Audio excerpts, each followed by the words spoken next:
For the Kapitan Khlebnikov, it's just one of many stops.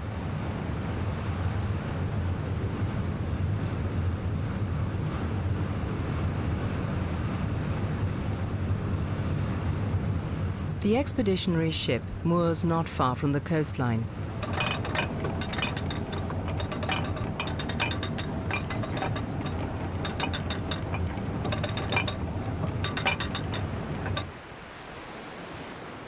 Frequent low-pressure systems make the local climate milder than on the rest of the continent. Lone Gen 2 penguins find ice-free spots to go about their business. They're usually not that sociable, preferring close contact only with their partner.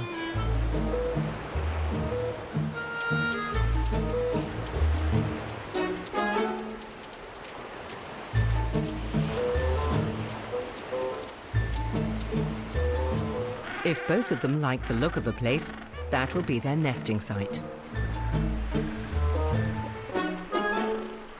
They only form colonies during the breeding season. This protects the chicks better against attacks from predatory seabirds. The lack of vegetation restricts the choice of building materials for their nests. Basically, there are only small stones. These two are just starting out. But they have managed to agree on a breeding spot.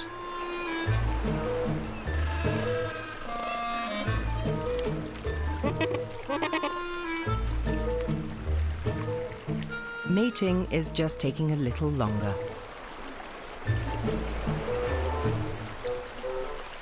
But true love will always find a way.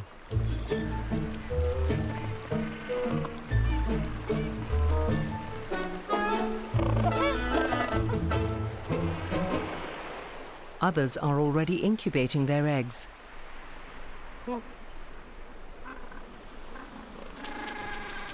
While their partners waddle off down to the sea to go and stock up on food reserves. Here, on its way to the water, they meet some rather excitable Adelie penguins. Adelie penguins are the most common Antarctic penguin species and are found everywhere on the continent.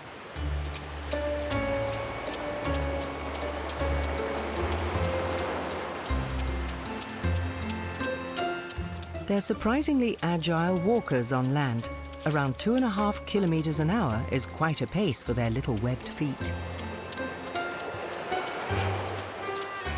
They often have to walk a long way to get to their hunting grounds in the open sea. Distances of around 50 kilometers are not uncommon.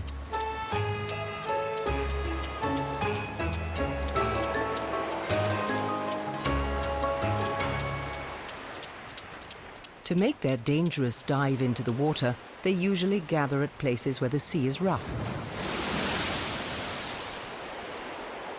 Diving into the murky water together makes it more difficult for leopard seals that might be lurking, waiting to grab one of them.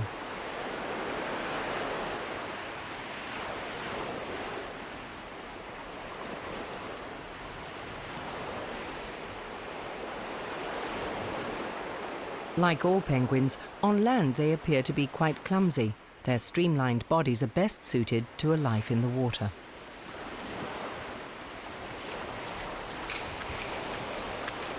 They feed mostly on krill, tiny crustaceans that are abundant in the polar sea. This is the reason why they breed in the millions here on the icy southern continent.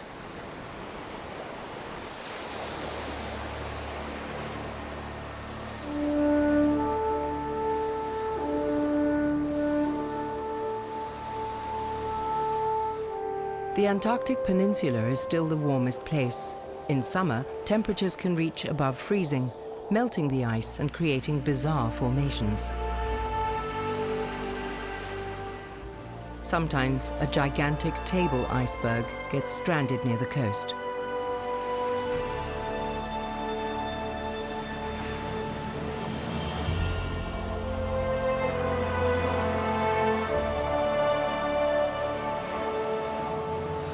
It can be stuck for years until it melts enough to be able to continue its odyssey.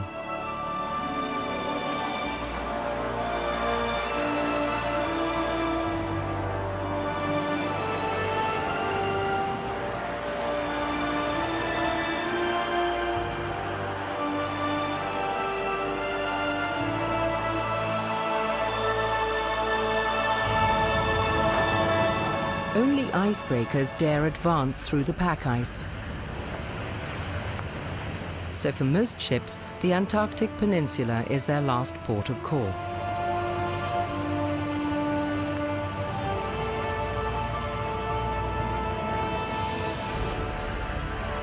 The extreme icy conditions make it impossible to continue their journey into the South Polar region or through the Weddell Sea.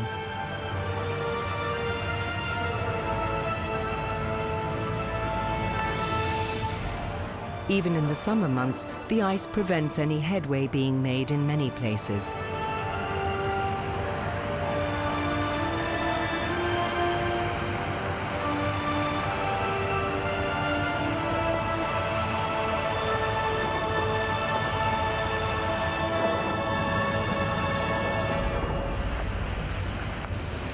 Occasionally, the Kapitan Chlebnikov will plough through less obstructed areas. With the ice freezing and melting all the time, conditions change constantly. Seawater freezes at -1.8 degrees centigrade. It forms a pulpy mass of ice crystals that join together to create ice flows. In rough seas, these flows collide with each other and form thick plates. This is called pancake ice. In winter, these flows become deeper and wider, finally forming a 1,000-kilometer wide ice shield around the whole continent. It's only when spring comes and it begins to crack that icebreakers can once again penetrate as far as this.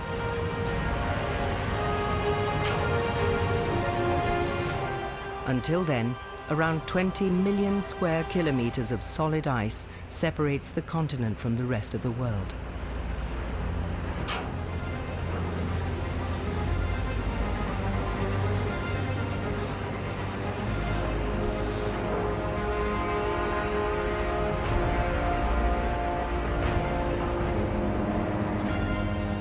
The Kapitan Chlebnikov can deal with pack ice several meters thick.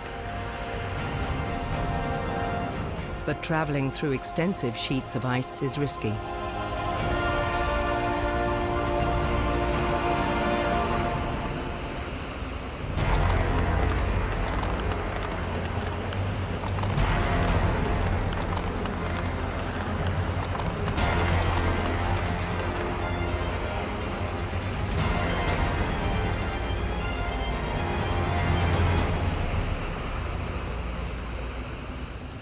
A special radar system helps to assess the ice conditions. For all shipping in the Polar Sea, the motto is, the shortest way through the ice is around the ice. Because a detour is still safer than sailing straight through it. But this is not always possible in the Weddell Sea. When the radar can no longer assess the ice flows and the open water in between, they have to resort to a helicopter.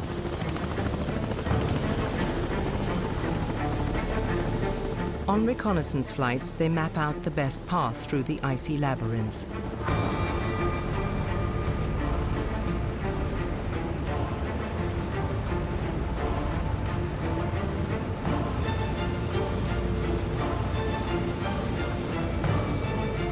Even for a robust icebreaker like the Kapitan Chlebnikov, navigating in the Antarctic Ocean is not an easy business. A specially shaped bow and massively reinforced steel cladding protect the hull from the sharp edges of the ice. And powerful engines ensure that the ship has enough propulsion and thrust.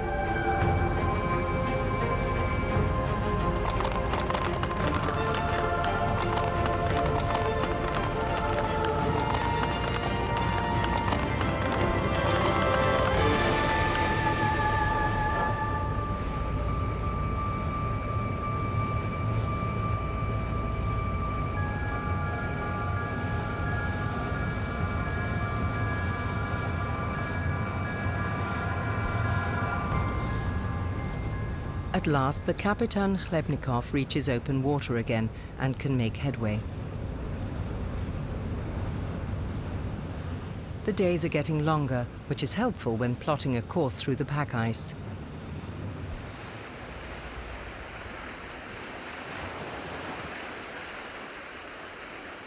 The sun is low in the sky, but this far south it rarely sets altogether.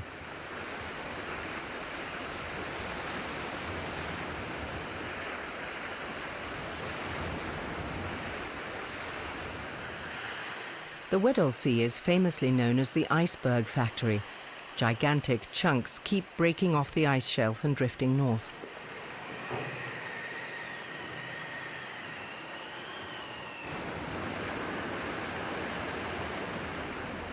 Along the Antarctic coastline, there are no natural harbours to weigh anchor.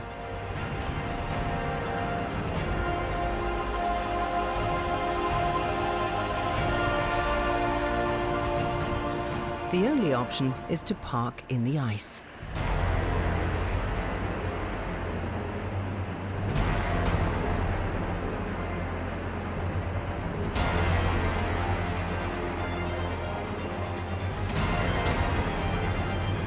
The ship rams into the ice at maximum speed.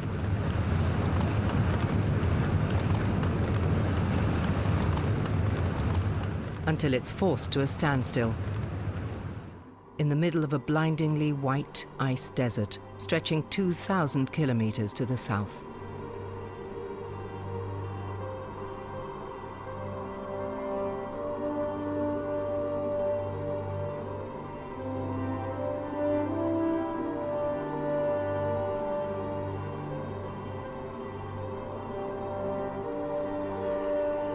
There's no more hostile environment on Earth. It would seem as if nothing could survive here.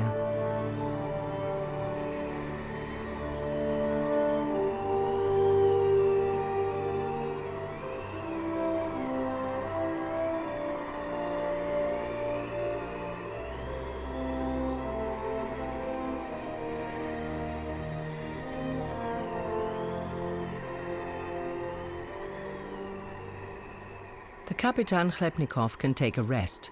Frozen fast in the ice, it merely waits until the researchers and expedition members are ready for the return voyage.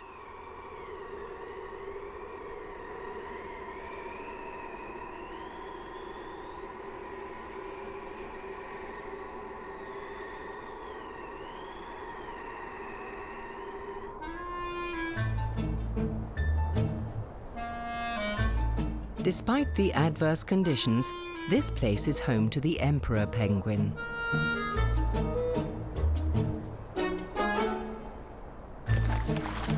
Its hunting grounds are accessed through a hole in the ice.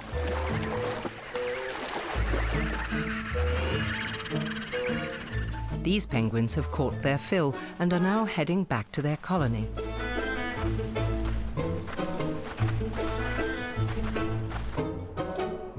This could be several kilometers from the water, a long trek for short penguin legs. But they have more than one method of locomotion at their disposal.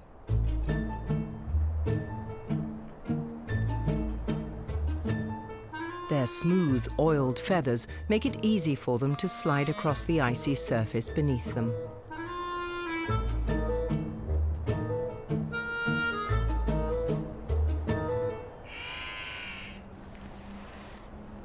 Emperor penguin colonies are often very far away from the sea, safe from the melting ice in spring. The icebergs they pass are immobile.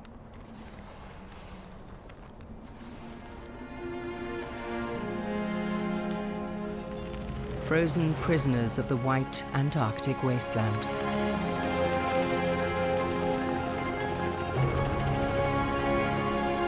This is where they stay until summer finally breaks up the sheet ice, freeing them from their captivity.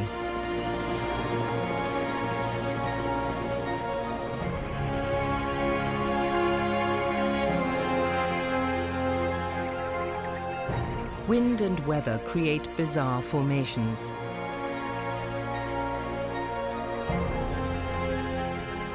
Icy sculptures that almost look like they were made by human hands.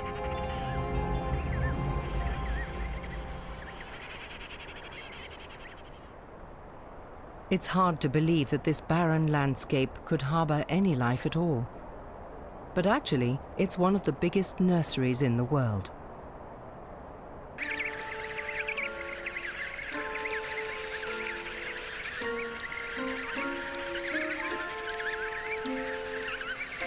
This is where emperor penguins raise their young. A risky breeding strategy, but one that generally pays off. In such a desolate area, there are few enemies, and the young can grow up in relative safety.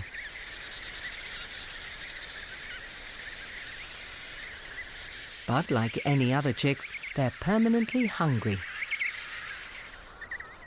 So their parents have to bring back loads of food. The Antarctic summer is the best time for this. The days are very long, and the more the pack ice melts, the shorter their way to open water becomes. Tirelessly they tramp backwards and forwards between their colony and the sea. The cold sea is teeming with fish, squid and krill, so the adult penguins can always bring plenty of food back to their young. There are more than 40 colonies in the Antarctic, and year after year, emperor penguins return to the same ones. In the deepest winter, they breed by the thousands and use the short summers to raise their offspring. Now there's food in abundance, and the chicks grow fast. There's pre-digested fish, plenty of it, every day.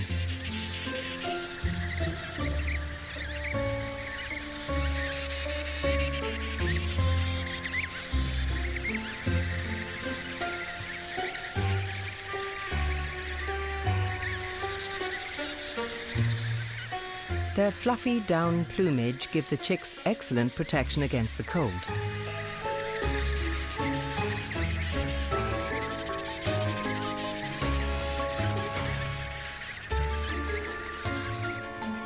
The little ones are insatiable, but begging doesn't always work.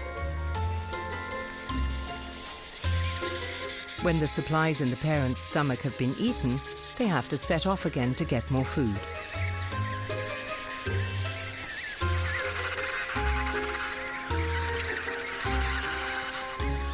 The chicks often sleep during the long periods their parents are away, waiting for their return.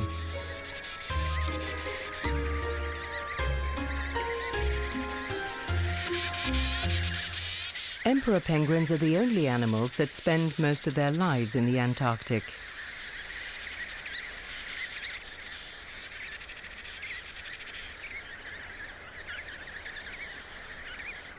Their bodies are perfectly adapted to the adverse conditions of the icy continent.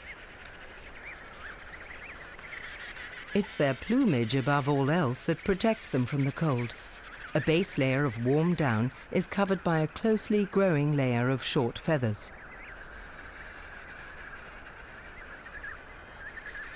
The top feathers are constantly oiled by a secretion from the preen gland, making the penguin's body completely waterproof. They also have a thick layer of fat, which helps them to withstand temperatures of up to -60 degrees centigrade. Loud calls help them to identify partners and offspring.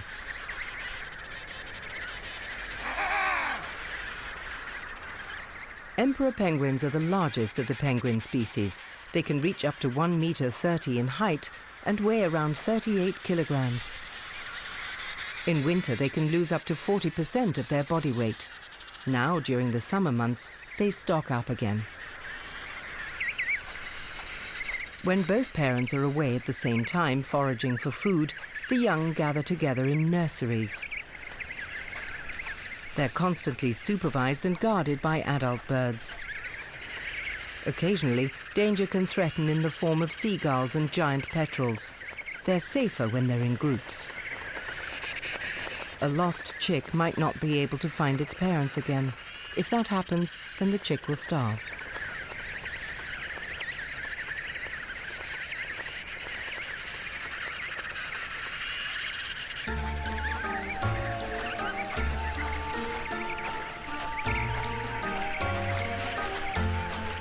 In the safety of the group and looked after by adults, the chicks often go on outings.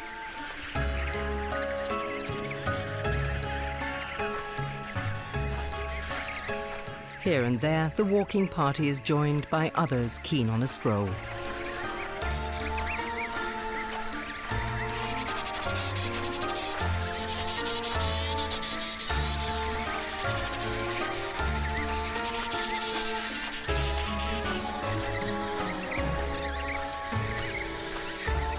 In a few weeks, they will grow their proper waterproof penguin plumage. When that happens, they'll be able to go down to the water and begin their lives as young adults.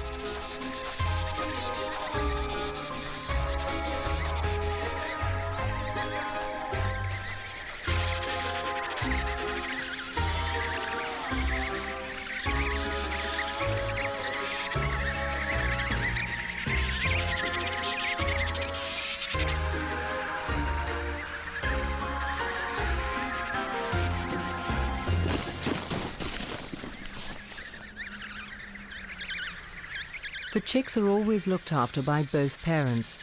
It's almost impossible for a single parent to catch enough food to raise a young chick on its own.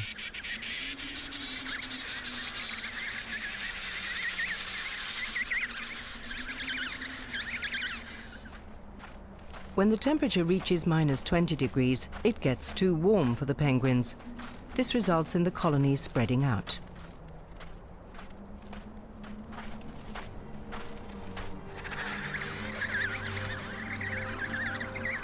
The families redistribute themselves and form scattered groups.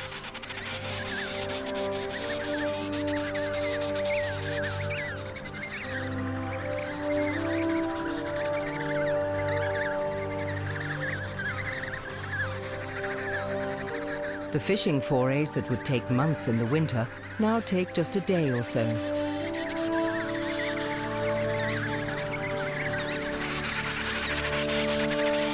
Towards evening, most of the penguins return to their own colony.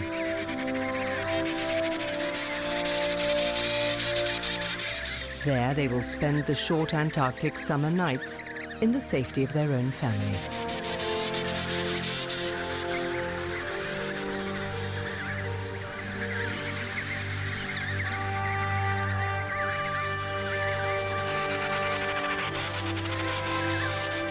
For emperor penguins, this is their home, their retreat. As humans, we wonder about the marvels of this world.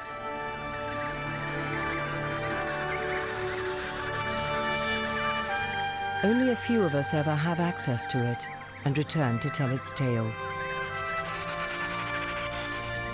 Tales of life and death, friendship and family, amid the harshest conditions.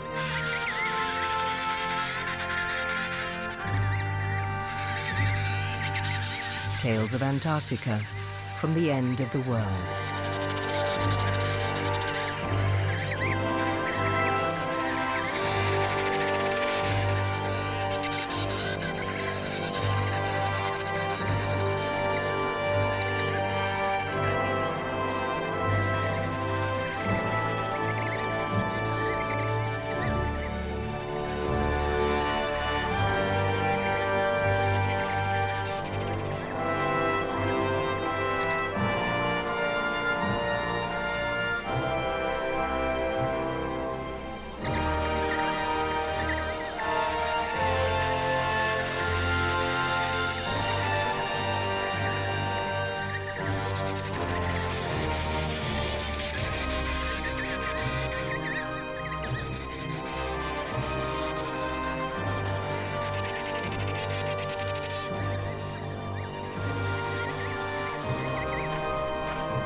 Tigers are absolutely on the edge.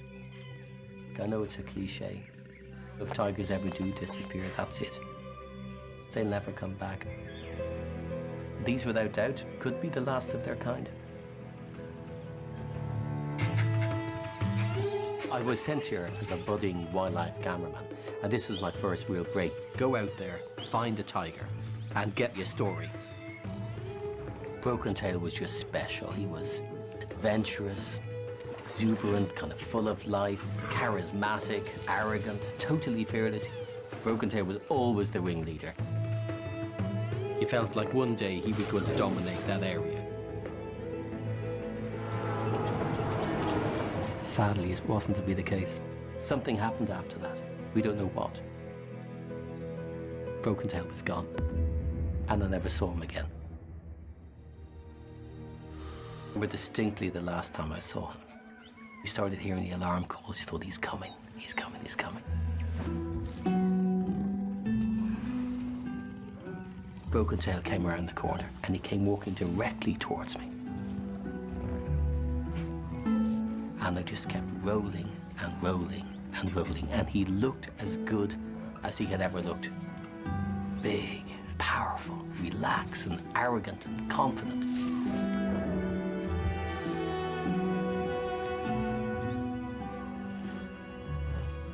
He walked up towards me, closer and closer, and I was just so excited. And I turned to Salim, and he was just shaking his head, going, yes, he knew I'd nailed the shot.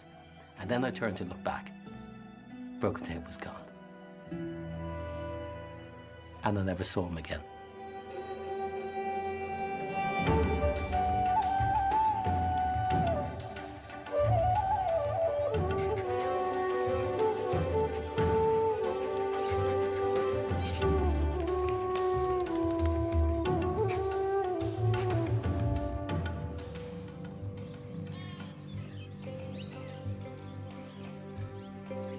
As far back as 3200 BC, it works just as well today. But instead of creating plowshares, swords, or art for the king, it will reveal the invisible empire of the fire ant.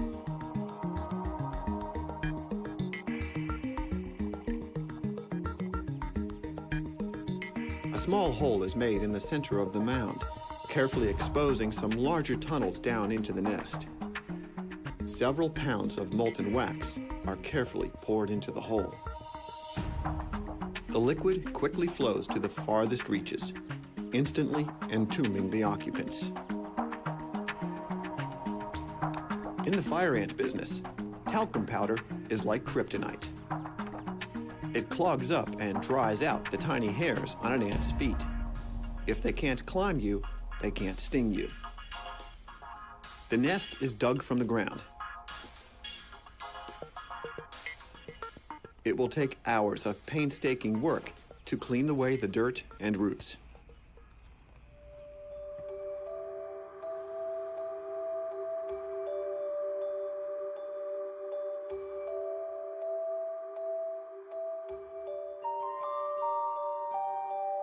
To us, this may look like little more than tangled string, an alien puzzle. It is a masterpiece of civil engineering. The spiraling tunnels interconnect chambers used to store eggs, raise young, rest, process food. It is a home, a fortress, a nursery, a highway system. The building plans are encoded in the fire ant's very DNA. Where they go, it goes. The global invasion is well underway. We provide the machines and a free ticket to ride. Traveling in wooden pallets, nursery stock, lumber, used earth-moving equipment, nearly anything. A single newly mated queen can establish a beachhead in virgin territory.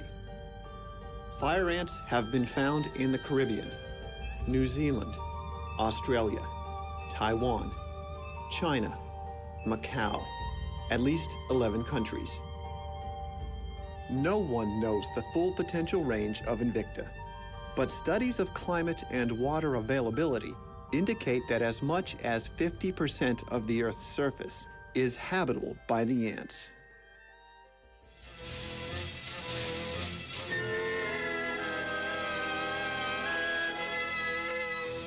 You must hear the personal accounts of all of us, of farmers, housewives, sportsmen, and scientists like myself. We're all deeply concerned with the imported fire ant problem. The United States government waged 2 all-out wars on the fire ant from 1957 to 1975. Don't think the pest just limits itself to wildlife and agriculture. Construction gangs and utility crews have tried various ways to avoid them. Trouble is, fire ants can't read. Fueled by a powerful mix of politics and public hysteria. Now, don't get the idea that our homes are safe from attack by the fire ant. Mommy! Betty! Mommy! More than 400 million pounds of poisoned bait was spread over millions of acres. Provided all people cooperate, there will be no damage when the airplanes or ground equipment go to work. No damage, that is, except to the fire ant. The results were disastrous. The poisons were indiscriminate, killing honeybees, birds, cattle, marine life, fire ants, all ants. Worse yet, with all competitors wiped out of an area, the prolific fire ant soon moved back in and dominated. By the time the eradication campaigns ended in 1975, Invicta had more than doubled its territory.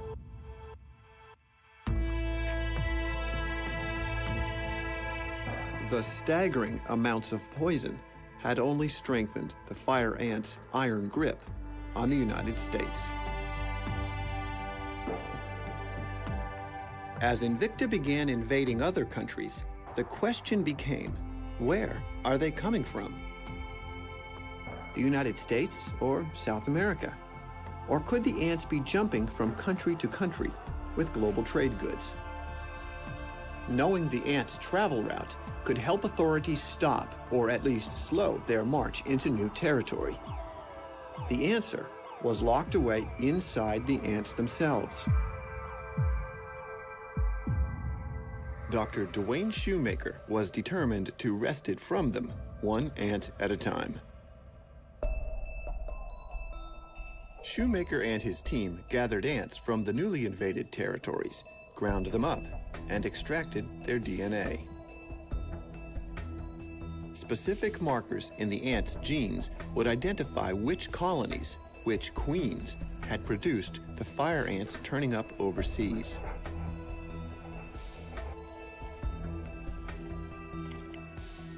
The results were clear. These are the same types of markers that are used for paternity analyses and crime scene forensic analyses in humans. And our results consistently and unambiguously indicated that the U.S. is the immediate source population of fire ants found in all introduced areas, including China, Taiwan, and Australia. But Shoemaker didn't stop there. He compared the findings to genetic samples from more than 2,000 colonies in 75 sites worldwide. And what they told him surprised nearly everyone. The fire ant invasion hadn't started in Brazil, as most biologists thought. The genetic trail led back to the floodplains of Argentina. We sampled a large number of fire ant mounds from different areas in South America, and our results clearly show that there have been at least 2 introductions of fire ants into the U.S., both of which come from an area in northeastern Argentina. This area lies along the Paraguay River, which represents a possible route of introduction of fire ants into the U.S. on cargo agricultural goods, perhaps wood or ship ballast, from the Paraguay River into the ocean, then to the U.S. Exactly where the invasion had originated 80 years ago was becoming important. History had shown that eradication was extremely difficult and rife with unseen consequences.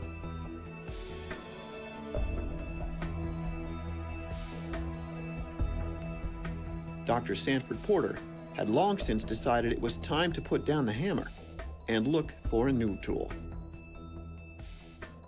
He found it eagerly waiting back where the story of Solenopsis invicta began, and it had long been perfected by nature. This tool was custom made to kill fire ants, and it's no bigger than the head of a pin. These forward flies specifically target fire ants, and the reason they do that is because they seek after the smell of the fire ant. They need an ant as the right size, and they have to look like fire ants. They only will attack fire ants, and only fire ants that come from South America. Even fire ants that are native here in the United States are not suitable hosts for the flies that we're bringing up from South America. Porter and his colleagues identified 5 forward flies that prey on the fire ant and nothing else. These workers are toiling away in a high-tech fly factory here at the USDA's Animal and Plant Inspection Service in Florida. The concept is simple and ingenious. The ants have nowhere to hide their brood but the cup on the tray. But every 10 minutes, they're forced to relocate the babies. They are always on the move and always vulnerable to the attackers hovering above them.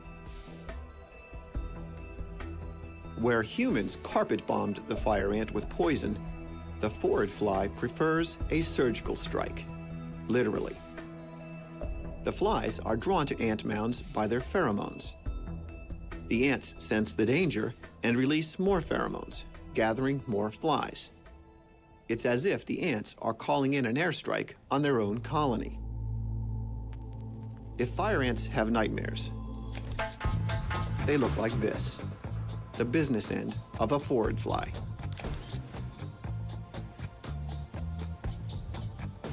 These male flies hovering above the ants are waiting for the females to arrive. In forward flies, patience is not a virtue. They only live for a few days, so everything happens fast, very fast. They mate in the blink of an eye. And so the females will be following around, tracking the fire ant. The males, meanwhile, will be tracking the females. And if they can find the female, they'll grab the female out of the air, they'll mate in the air, and as they fall to the ground, they need to complete the mating and then break apart, because if they're slow at it, the fire ants will catch them and eat them.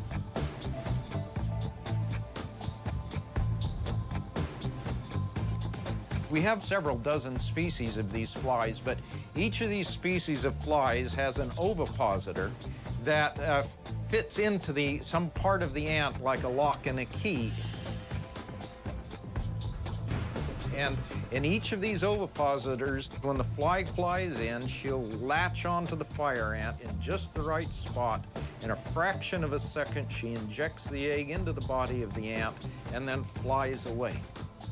There is no escape. She strikes with incredible speed and precision, injecting an egg into the ant's body. It is a death sentence.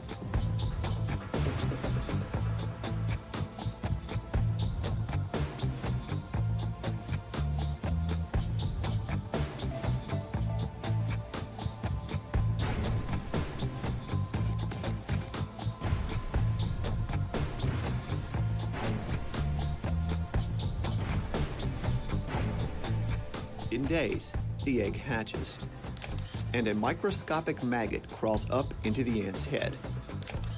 Sister ants suspect nothing until the maggot releases an enzyme decapitating its host. The maggot then eats the dead ant's brains, muscle tissues, bodily fluids, and all, increasing 100 times in size. Soon, a new forward fly emerges, and the cycle starts again. One of the questions that I frequently get asked is, what's going to happen when the flies run out of fire ants to eat? And what I can tell you is that they'll simply die. Every year, technicians harvest 3 million fire ant heads and their tiny tenants for shipment across the United States. This mass breeding program has successfully established forward flies in 11 states, a growing air force with a singular mission: kill fire ants and make more flies. The forward flies alone are not going to solve our fire ant problem. When we go down to South America, what we find is that fire ant populations there are about 1/5 to 1/10 of what they are here in the United States. And we think that that's because of escape from natural enemies. So our goal is to bring up enough of the right kind of natural enemies and safe natural enemies that we can tilt the ecological balance in favor of the native ants here. Microbial spores, viruses, and parasitic ants have been keeping them in check for millennia. Those who study fire ants will readily admit that the definitive book on Invicta's survival, control, and management was written by Mother Nature long ago. Every breakthrough in research is yet another glimpse at another page. Some say the fire ant's story isn't all that different from ours. They are highly social and cherish their young. They communicate and organize on a massive scale. We are highly intelligent, but they can do the seemingly impossible. We build great cities. They build great empires.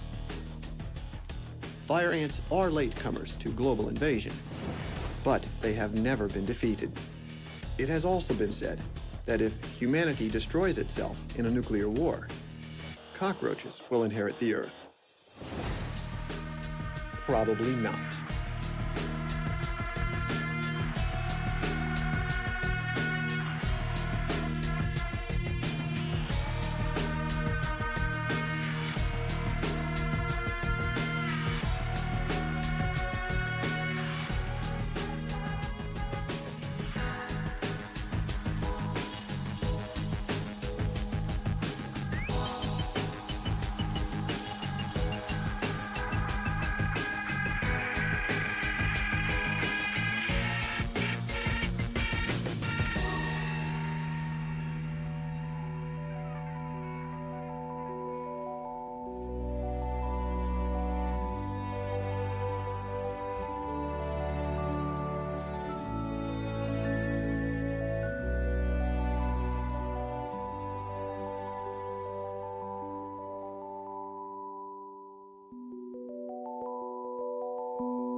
Europe's wild stream, the Elbe.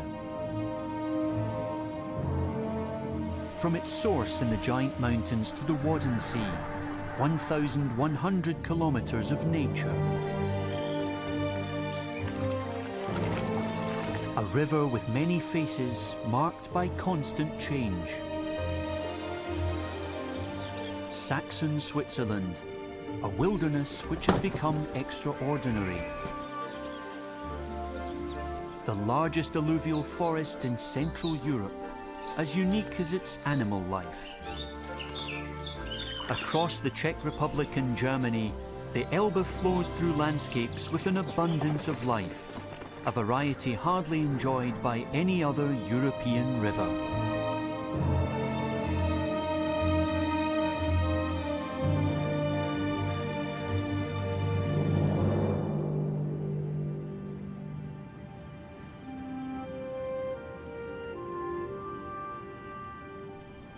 The giant mountains, the highest in the Czech Republic. The Elbe springs from here, among the smooth, glacier-formed peaks. A bare concrete ring, almost 1,400 meters above sea level, is the official source of the Labe, as the Elbe is called in Czech. Ancient moors developed on the nearby land. These are the true source of the river.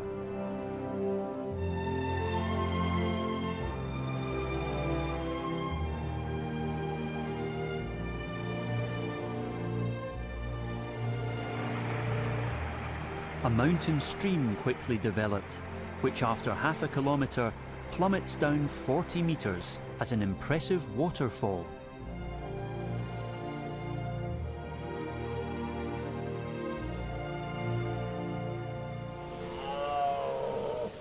Early autumn. Red deer rutting season is reaching its climax. The females are still milling around with this year's young when the dominant male gathers his harem around him.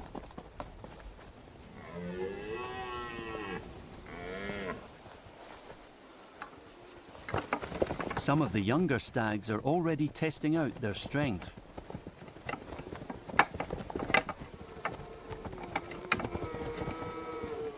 The competitors don't dare to approach the alpha male and his harem. He can give all his attention to the females.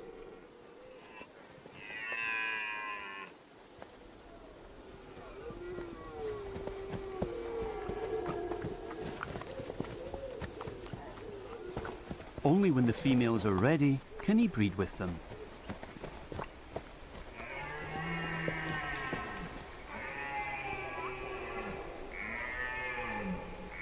The stag guards and protects the group for a good 2 weeks, until the rutting season is over. For the stag, it's the most stressful time of the year.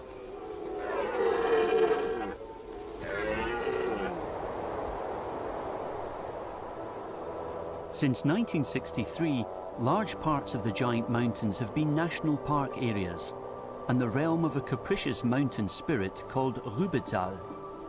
He rules over the weather, so they say, and conjures up storms and mist, sometimes in a matter of minutes.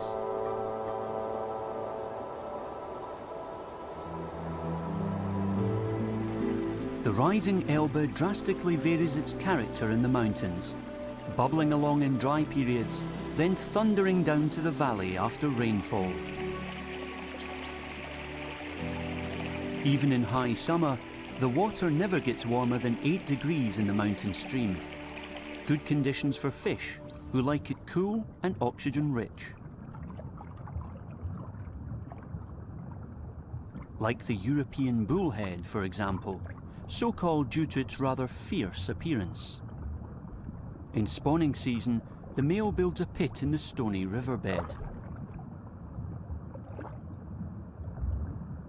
The bullhead male tries to guide any females who swim through his territory to the pit.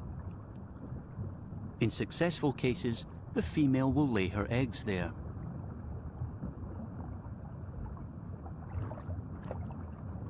The male inseminates the eggs and will watch over them for 4 to 6 weeks until the baby bullheads are hatched.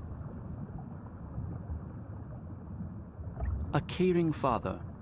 He guards his offspring and constantly fans the eggs with oxygen-rich water.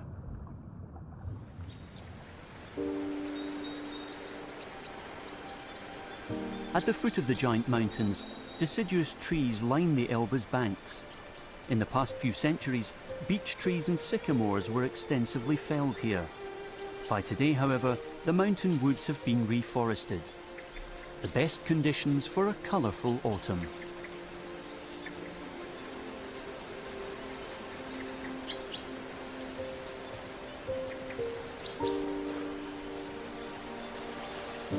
The colour display doesn't last long. Winter arrives quickly in the giant mountains.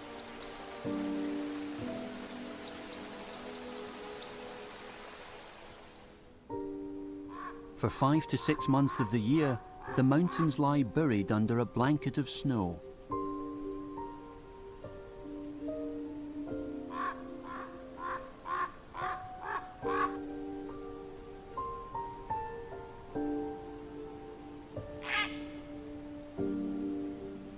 The Elbe is a lifeline for many animals, as it doesn't completely freeze. Whoever spends winter here has to find something to eat. A grey heron ventures out on the ice. The fish are floating peacefully in the cold water under the ice ledge.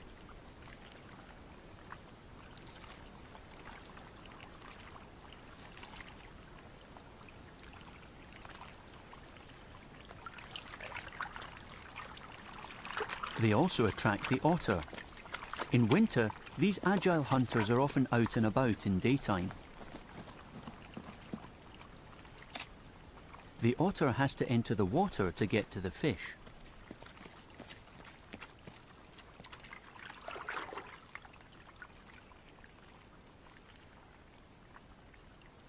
The cold doesn't bother him.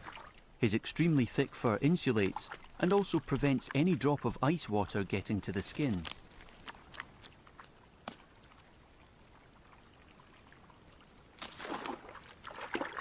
Since 1934, the common otter has been classed as extinct in the Giant Mountains. They've been driven out by hunting, but especially by the destruction of their habitat through river control and pollution.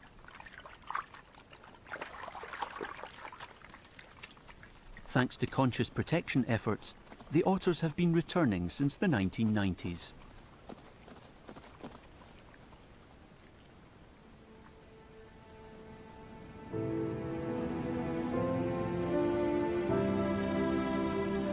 Snow and mist cloak the Giant Mountains until into April.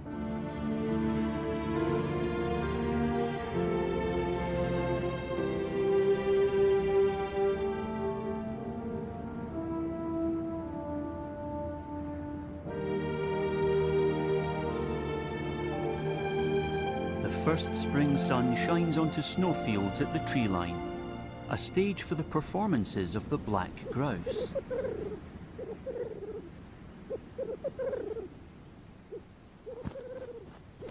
They enter the arena like medieval knights.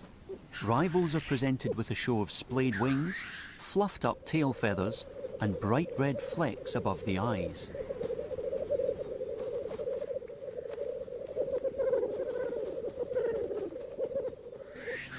The same display areas will often be used for decades. Here the birds fight it out for the pecking order.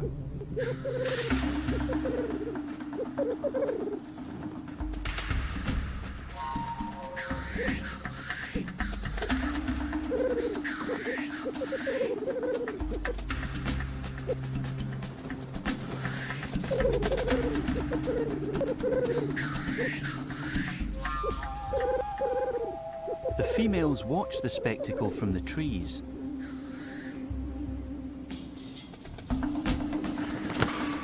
When they're watching, the male's agitation has no limits.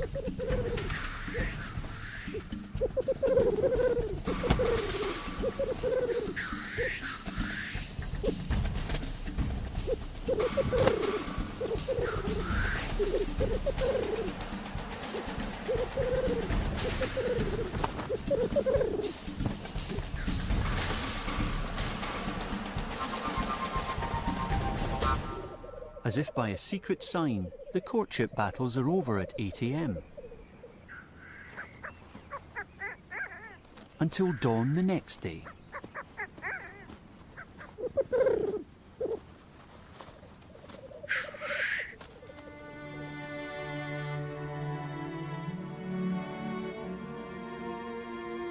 By the time the black grouse are mating, the snow is starting to melt.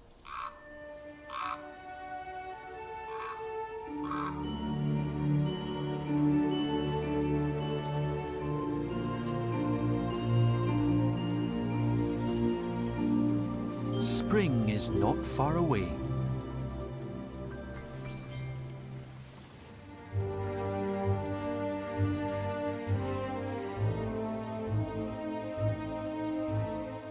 The Elbe is tamed for the first time a few kilometers from its source.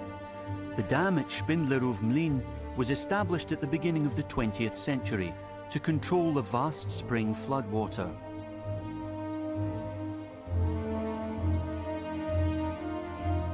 650 metres in altitude have already been overcome by the river. On leaving the giant mountains, it will be 1,000. From here, it flows into the Bohemian Basin. This rolling hill country is famous for its castles and palaces. Kux, a classy 18th century health resort. Kunyatitska Hora Castle sits enthroned on an ancient volcano which towers imposingly over the Elbe. 60 kilometres from source, at Dvor Kralove, the Elbe is met by a second dam installation. Further upstream, this has resulted in peaceful coves and smaller river branches.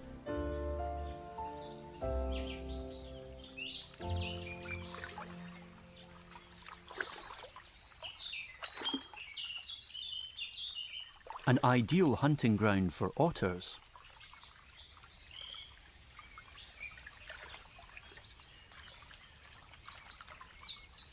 The development of the otter's habitat has been a success story for Czech nature conservation.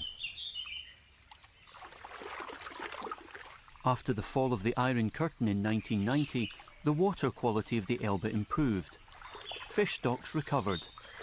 Good living conditions and strict protection measures for the last otters have meant that the animals can be found again all along the river.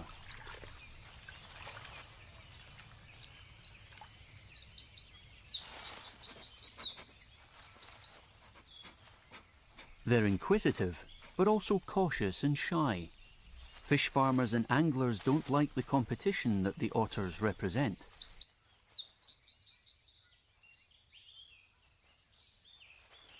Otters don't have an isolating layer of fat. Their extremely thick fur protects the animals from cold, but demands considerable attention. 10% of the day is devoted to grooming.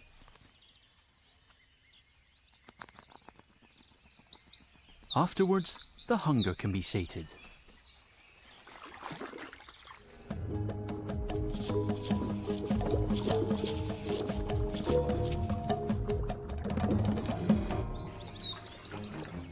Otters feed mostly on small and weakened animals, and thus help to maintain a healthy stock of fish.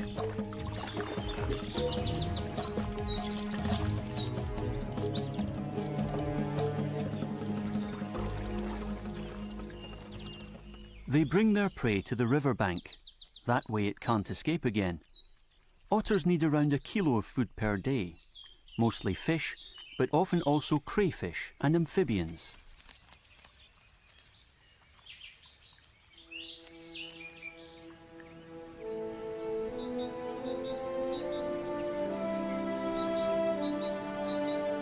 Below the dam at Dvor Kralove, the impact of humans is highly noticeable. In the Middle Ages, the Elbe was used here as a transport route for wood until it reached the first big city, Hradec Králové, one of the richest Bohemian cities in medieval times. On the southern edge of the city, a former military training area outlived the fall of the Iron Curtain as a nature reserve, where an unusual native of the Elbe region has found sanctuary. The fire-bellied toad. Its bell-like call gives it away.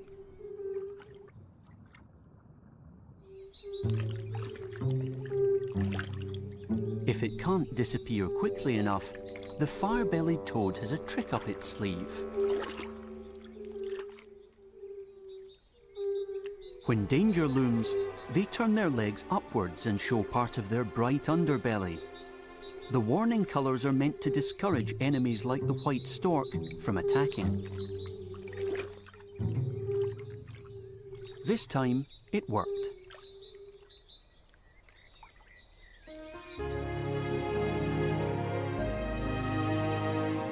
Man-made environments are important for endangered species. At the fish ponds of Pardubice lives the harvest mouse, one of the smallest rodents in Europe. A female builds her ball nest in the undergrowth. The mother-to-be handles the long leaves expertly.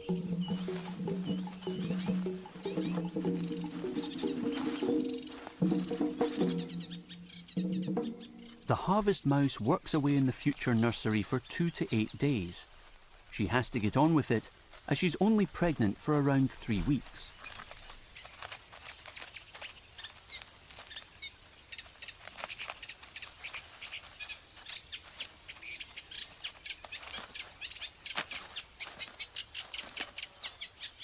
She decorates the nest interior with stalks, which she chews up thoroughly.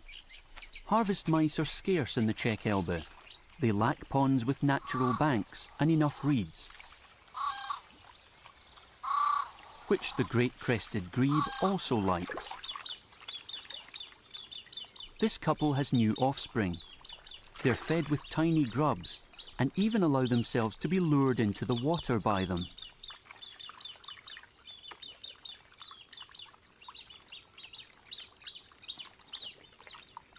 Apart from grubs, the parents also feed them feathers, which can make up almost half their diet. Apparently, they're supposed to protect the chicks' stomachs from fish bones.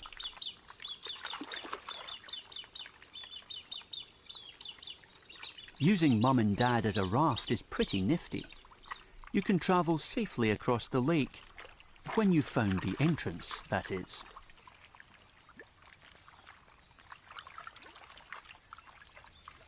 Meanwhile, the baby mice have been born in the reeds. They lie well hidden in the ball nest, with no idea of the dangers lurking outside.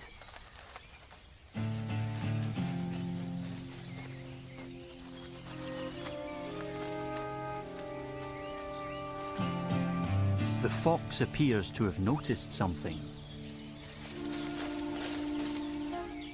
The mother begins a frantic rescue operation. Harvest mice always build several nests. In emergencies, they take their offspring to another hiding place.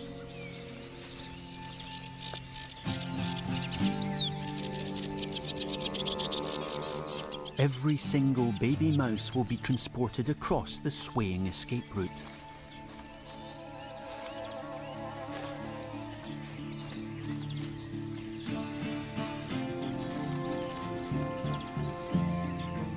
Right in the nick of time, Mother Mouse collects the last baby.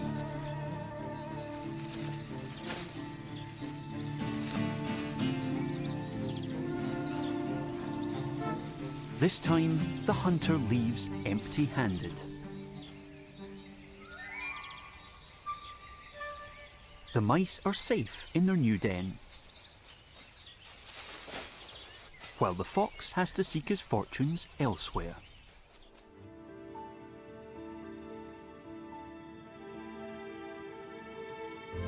Over the next 50 kilometres, the Elbe is accompanied by fields and meadows. Despite intensive utilisation, there are still areas here which are close to nature. Rare European ground squirrels have their habitat here, which is full of tasty herbs and flowers. The meadow is actually a small airfield, which is very seldom used. No more than 3,600 squirrels live in the Czech Republic, and their numbers are still in decline. The animals thrive in colonies.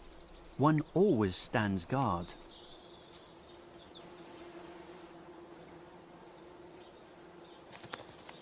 A warning whistle, and they make themselves scarce.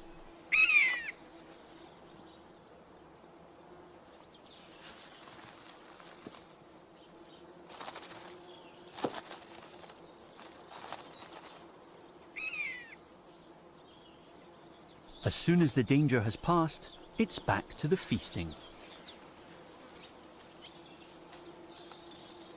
Squirrels don't collect any winter stocks. By the start of September, they've put on enough fat to get through their 7-month hibernation.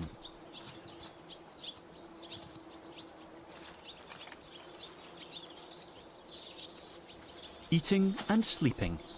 What a life.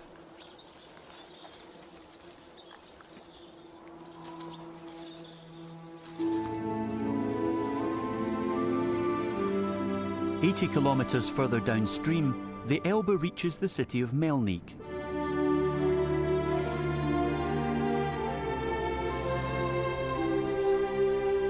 Here the river Vltava flows into the Elbe. It's the Czech Republic's longest river and is also wider than the Elbe at this point.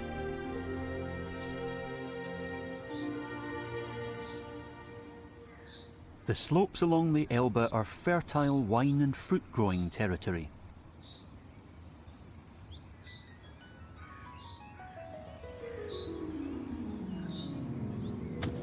An environment which many animals must feel is paradise.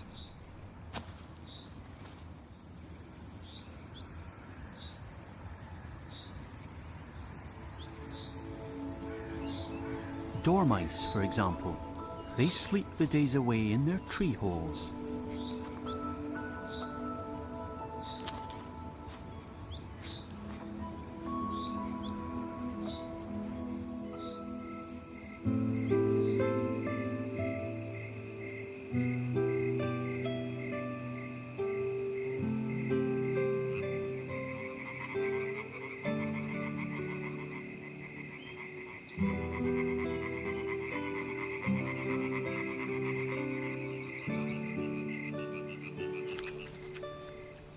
When night falls over the Elbe, the little dormice wake up.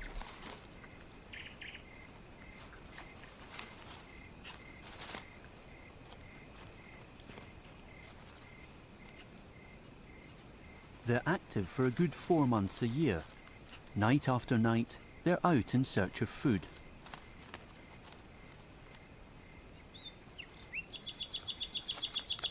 Dormice can really pack it in.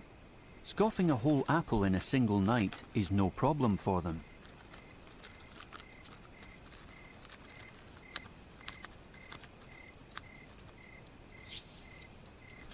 Again and again they take short breaks. Only time-lapse can reveal how effectively the fruit is devoured.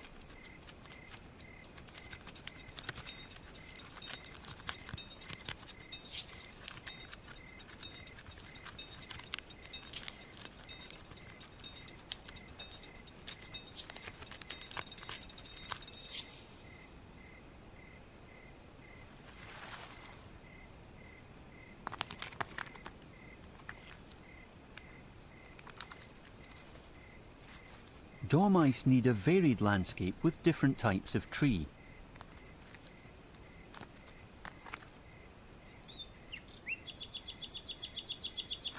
They're still common by the Elbe around Melnik, but becoming more scarce elsewhere.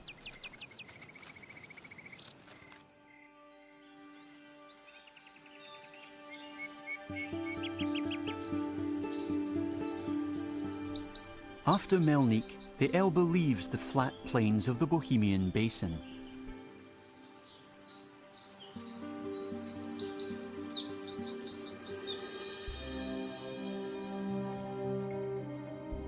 The river approaches the central Bohemian uplands. Huge lava flows formed the land around 50 million years ago. At the Czech Gate, the Elbe finds its way through the hard rock.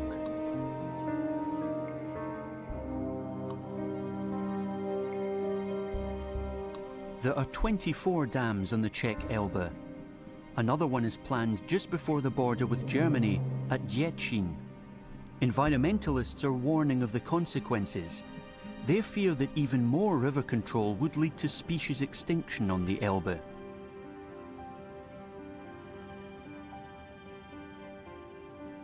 Schreckenstein Castle at Ustí nad Labem towers above the last dam. The old ruins have long been a favourite subject for many artists.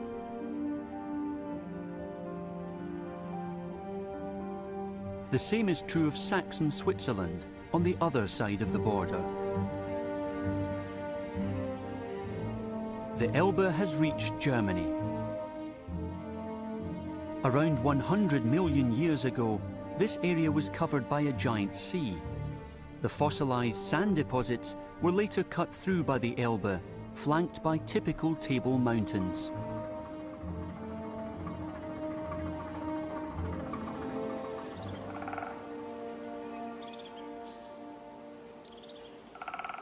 Mouflon are living on the slopes. The animals have been naturalised here since the 1930s, and can spread out well in the partially impassable terrain. They seldom come to the meadows. Most of the time, they're hidden in the forest. During mating season, the rams follow the herds of females.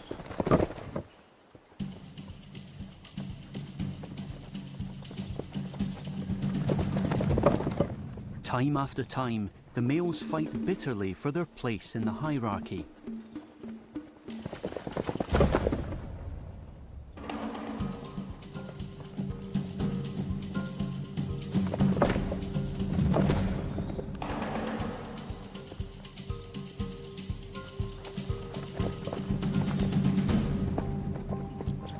The competitors even have to fend off blows below the belt.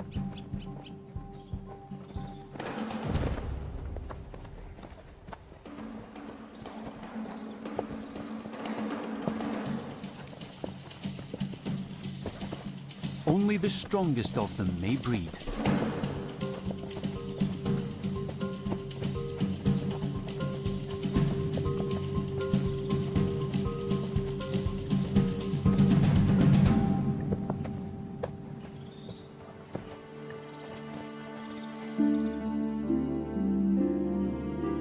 An area of more than 700 square kilometres in Saxon Switzerland was declared a national park in 1990. Not only due to the unique landscape, but also to the animal life.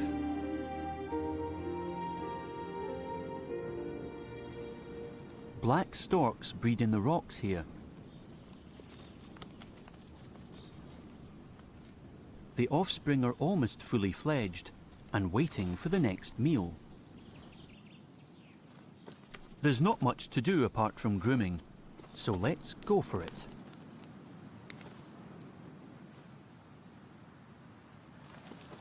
A bit of plucking won't help. The feathers are stuck.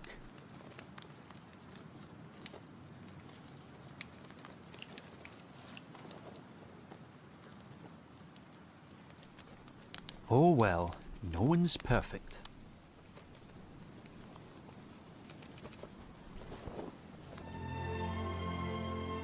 The black storks have picked out the most inaccessible corners between the rocks and the wild gorges.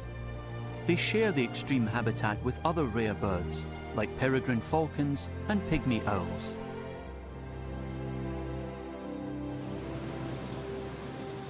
Water from numerous streams flows down the narrow valleys and into the Elbe.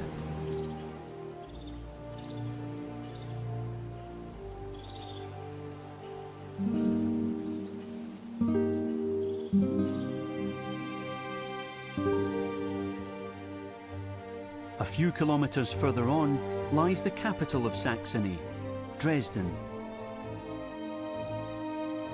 The jewels of the city mark its silhouette, the Frauenkirche, Semperoper and the Zwinger.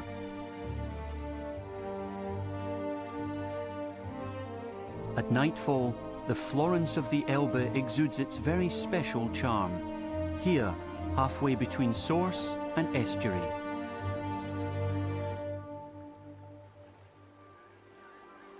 The Elbe has already come 500 kilometers. January in Saxony.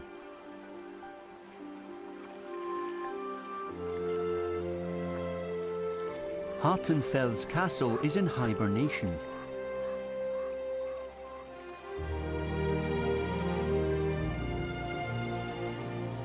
History was made here. At Torgau on the banks of the Elbe, Soviet and American troops met on the 25th of April 1945 at the end of the Second World War.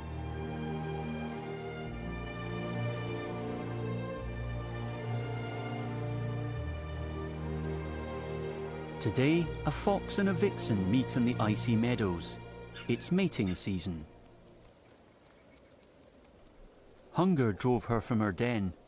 He follows her hoping to mate.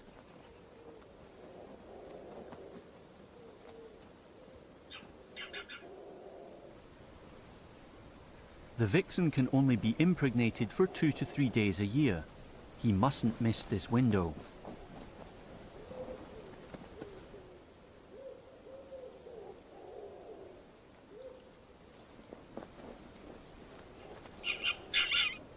She keeps him at a distance and makes it very clear she's not ready yet.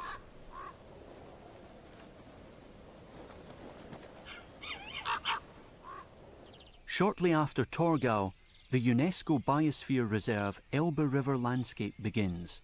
400 kilometers of river from Saxony-Anhalt to Schleswig-Holstein. The flat ponds behind the dike are ideal waters for moor frogs. In spawning season, the males turn blue, attracting uninvited guests.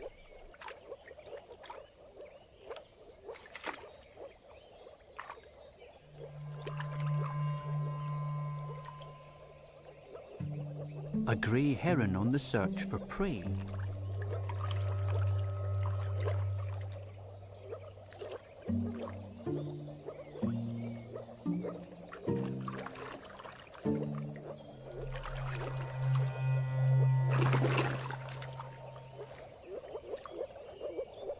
Luckily, moor frogs are still common on the Elbe.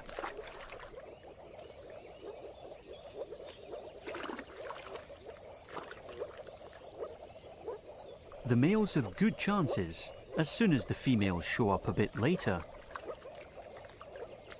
if they're not disturbed.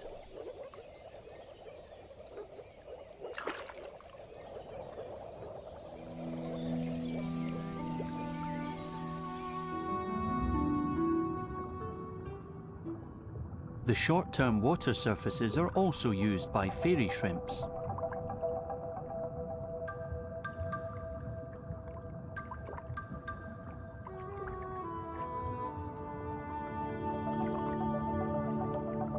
They hatch from eggs which can survive months of drought.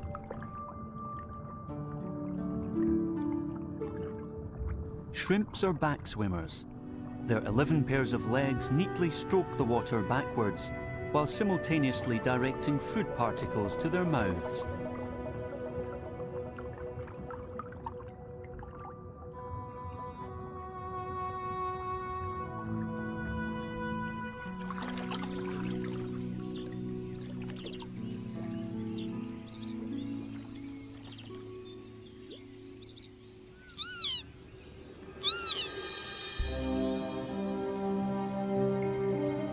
One of the greatest treasures of the whole river lies here, at the Middle Elbe, Europe's largest alluvial forest, with its centrepiece, the Steckby-Löderitzer forest. Endless flood meadows with 3,800 hectares of ancient trees. No other European river can offer anything comparable. 1,000 plant species, 135 types of bird, and 40 types of mammal, a unique diversity formed by the Elbe and her changing water levels. An environment almost tailor-made for the beaver. His tracks can be found all over the water's edge. At dusk, the large rodents leave their dens to search for food.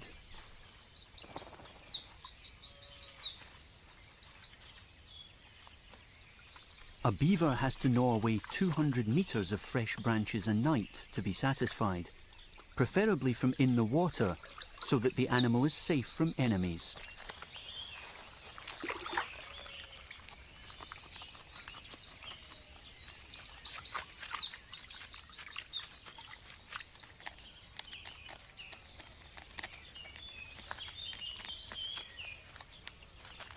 Branches with fresh leaves are immediately carried off to a peaceful spot.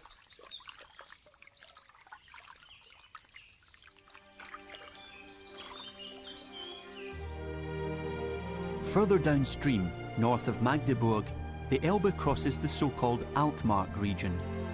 Large areas of the ancient cultivated land are so fertile that they brought the Hanseatic city of Tangermunde wealth and power in the 15th century. St. Stephen's Church, the castle and the old town remind the visitor of past splendour.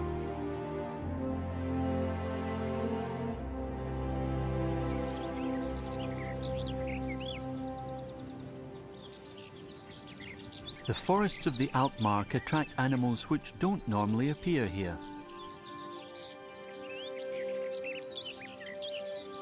American imports who have settled along the Elbe.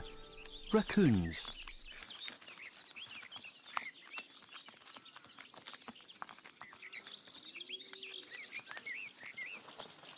The mother leaves the tree hole to look for food.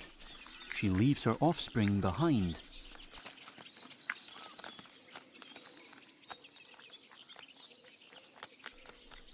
The alluvial forest is perfect for raccoons. They have food in abundance, and the old trees provide dens. In late spring, the young leave the safety of the lair for the first time. They're about 10 weeks old and use the unsupervised time for exploration round about the tree hole.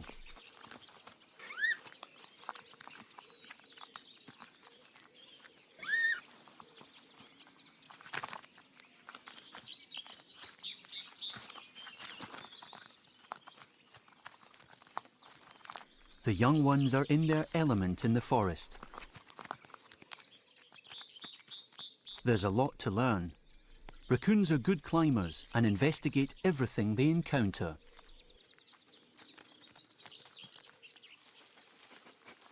That can become a problem, threatening birds whose nests they plunder.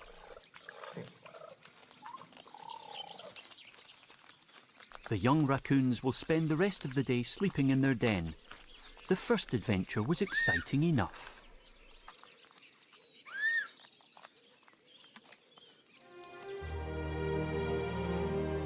The Altmark attracts animals whose lives are closely linked to the Elbe. In the little village of Rustedt, more storks breed than anywhere else in Germany, more than 30 couples a year. The record is 44.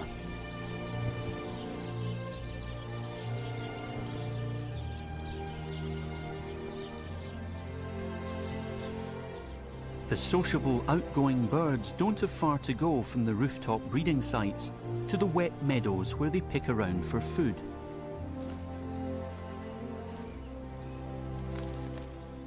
Everything from frogs and insects to mice and earthworms find their way to the beak.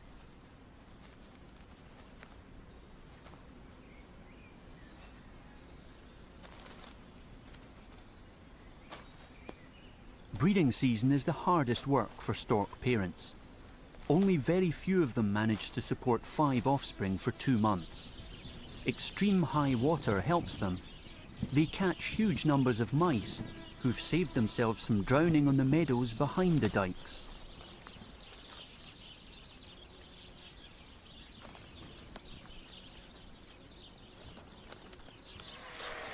The young form a circle in the nest. The parents regurgitate the food in the middle so that everyone can get a piece.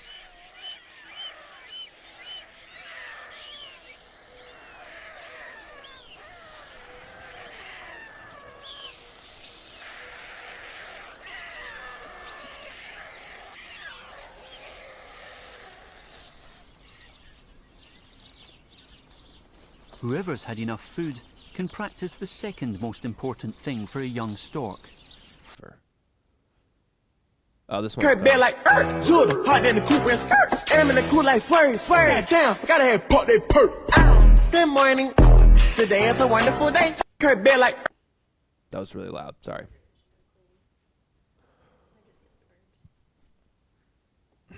All right. The cringiest TikTok I ever did was this one. Let me get this clear. 'Cause I had no idea.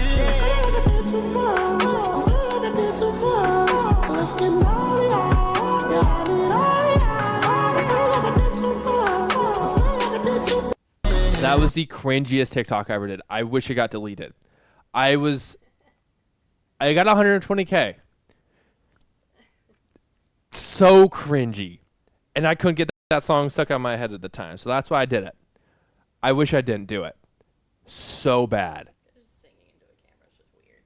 So bad. So weird. All right, this is cool. We're moving on. Challenger in an airport. He's beautiful. 120, but at what cost? That's true. Not worth it. I used to have to watch Connor do these videos. And Oh, hold on, Kayla, here, I can't hear you. You can just hold it. Guys, I used to have to watch Connor do all of the takes of these videos, knowing that I was going to marry him. It was hard. It was a hard time.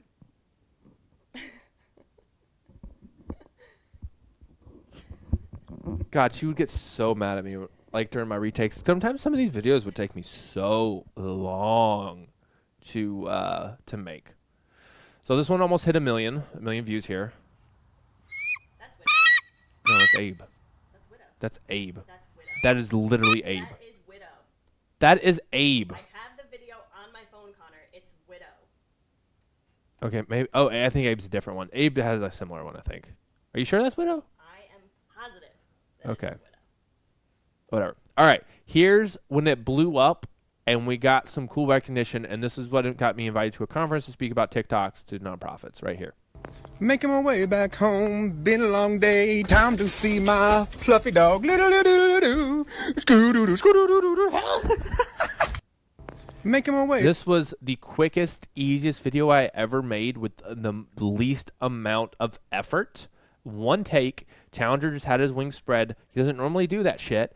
And I just took it. I posted it. I went to bed and woke up to, like, I don't know, 300K more followers. Way back home, been a long day. Time to see my fluffy dog. 11.4 million views. Connor's now like a fan who talks about he played in college years ago for his TikTok hit time. True. No effort. And then I got invited to a conference. And about this time, I started getting congratulated. After this video, I started getting congratulated for the videos. Like, they started praising it. So, this one was cute, too. I had to censor it. Just go into the mountain. Nice. So, that was a piece of food. And TikTok took it down because it showed a piece of food. And so I had to censor it. And it made it even more viral. All right, I'm just going to start picking some of the few amazing ones. All right, here's Challenger flying in the stadium.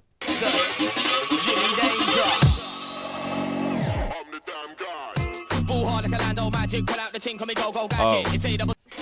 that's cringe. That's not the video I thought it was. That's so cringe. Oh my God, no. When this was a trend on TikTok when Challenger flying the stadium.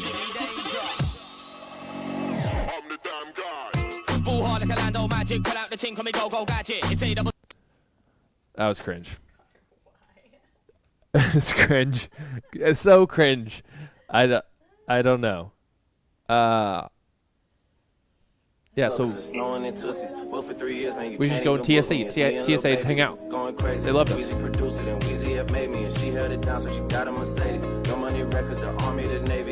Poop. He pooped on their floor. Happened every time. When your wife laughs at your cringe talks, yeah. She's over here laughing her ass off. This was a really good one.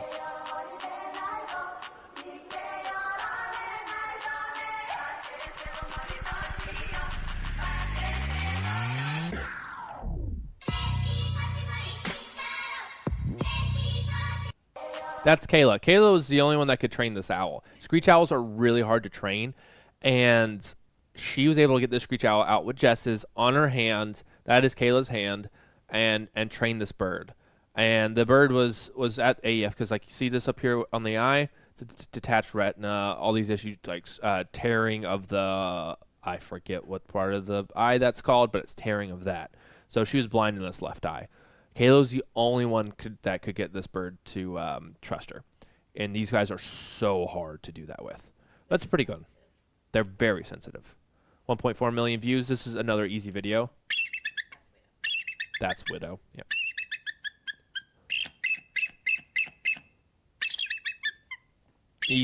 Easy. So easy. This I got people texting me on this one, like friends and family texting me that didn't know I did TikTok, and like old high school buddies and college buddies. It was kind of cool. So apparently the people on TikTok like this. You walk in, and boom, puppy, and now we're TikTok famous. Easy, so easy to do. We're in hotel rooms all the time because we're traveling around doing stadium flights. Cornea, thanks you, Hell Satan. Mick.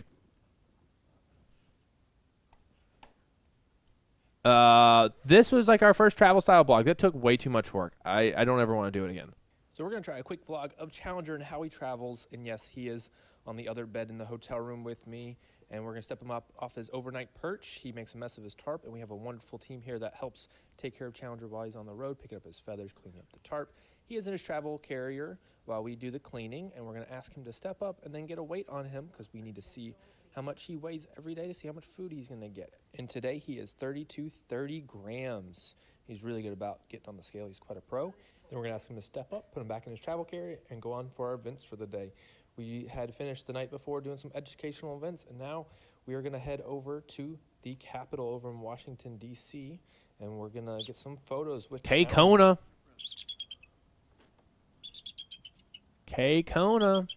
Challenger's cleaning his beak or feeking at the Capitol. And if you guys like this content, like and follow. We got some amazing pictures like this.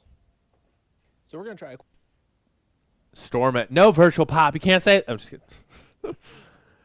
Is a gauntlet because he can get you good without even trying, or because he gets spooked?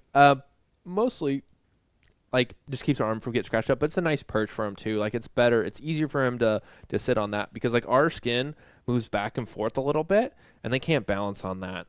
It's all wobbly. So, yeah. We're gonna show Kayla's video. She hates this video, but it did so well. No, that's Scout. That's not the one? Was it before this? Oh. It was after. Okay, we'll go to that one then. Oh. This was the one Kayla hated me redoing. Oh my gosh. Whoever's the owner of the white sedan, you left your lights on. Oh, it's cringe. Cringe. But Kayla hated me doing that. Let's see what else we got here. Easy 3.5 million views here.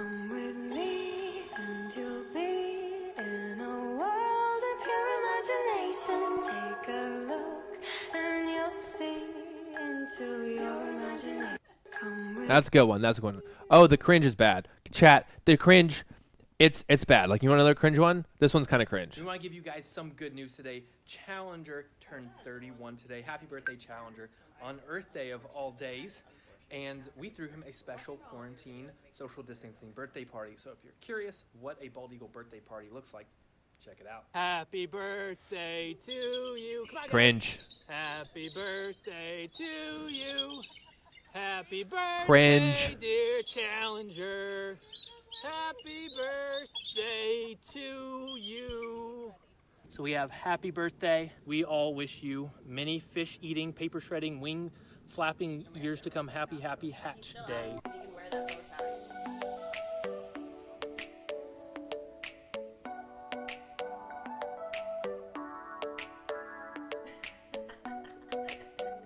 Not gonna lie, the maid outfit would be less embarrassing than some of these. Yo, that was a burn. That was a burn. I thought this was a different video, actually. That was a straight burn. Oh, this is hilarious.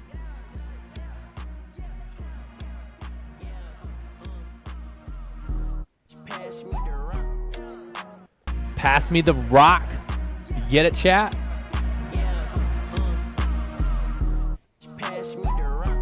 Oh, that's good. It did so good. It did so good in Indonesia. I don't know why. It only blew up in Indonesia. Oh, this is Kayla. 1.1 million views. She hates this video. So who do you have here? So this is Penny. Penny is a 4-year-old female bald eagle that originally came to us from Pennsylvania. And if you take a look at Penny's feet, you see why she's here with us. So unfortunately, Penny had a pretty unfortunate encounter with a trap. Kayla hates this. Unfortunately, Penny had an unfortunate event. It hurts Kayla so bad. Not meant for an eagle, and as a result, she did lose this talon, or this toe completely, and 2 talons on this foot over here. So she went through a pretty intense rehab process and remarkably came out very calm around people, very joyful to handle. So she's a very resilient bird. She's very special, and she's definitely very treasured here at the American Eagle Foundation. So who do you? Kayla is really good with words, chat. If you haven't seen the YouTube video for Alveus, our only one up on our Alveus channel, go check it out now. I think there's a command for it. But Kayla's very well spoken, and you were well spoken even with the unfortunately had an unfortunate event. That's fine. It's fine. There we go. Thank you, Virtual. I would just come up to her in the training yard and just start recording her and ask her questions, because that's when she did best. If she prepared, it felt a little scripted, but like this was like very organic and just like very like off the cuff, and everybody really liked it. So, all right, this is here's a 1.4 million views. I will.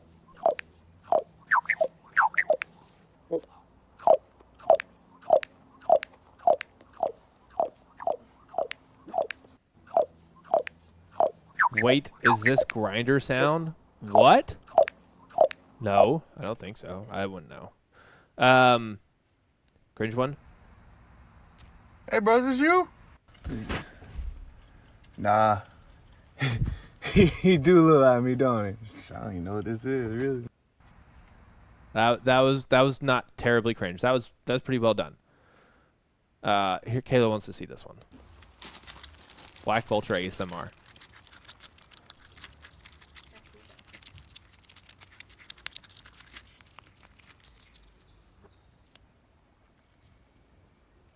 That was Kayla's hand, and that's her bird, Cujo. I say her bird because that bird would try to eat me every time I go around.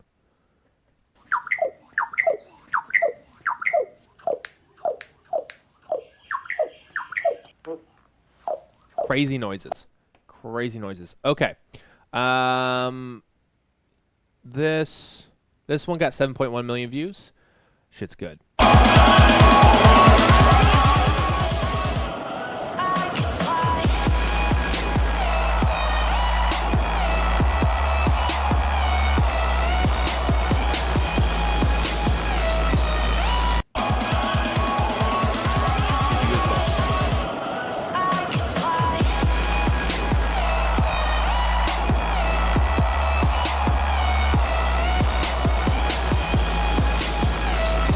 Yeah, that was so loud. Sorry, chat. Here's part 2. Hopefully it's not as loud. Let me turn it down from this end.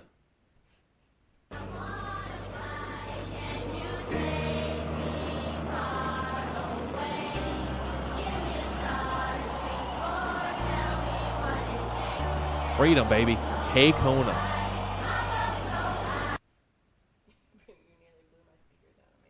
My bad. My bad, Storm. I'm so sorry. It was loud. I'm so sorry.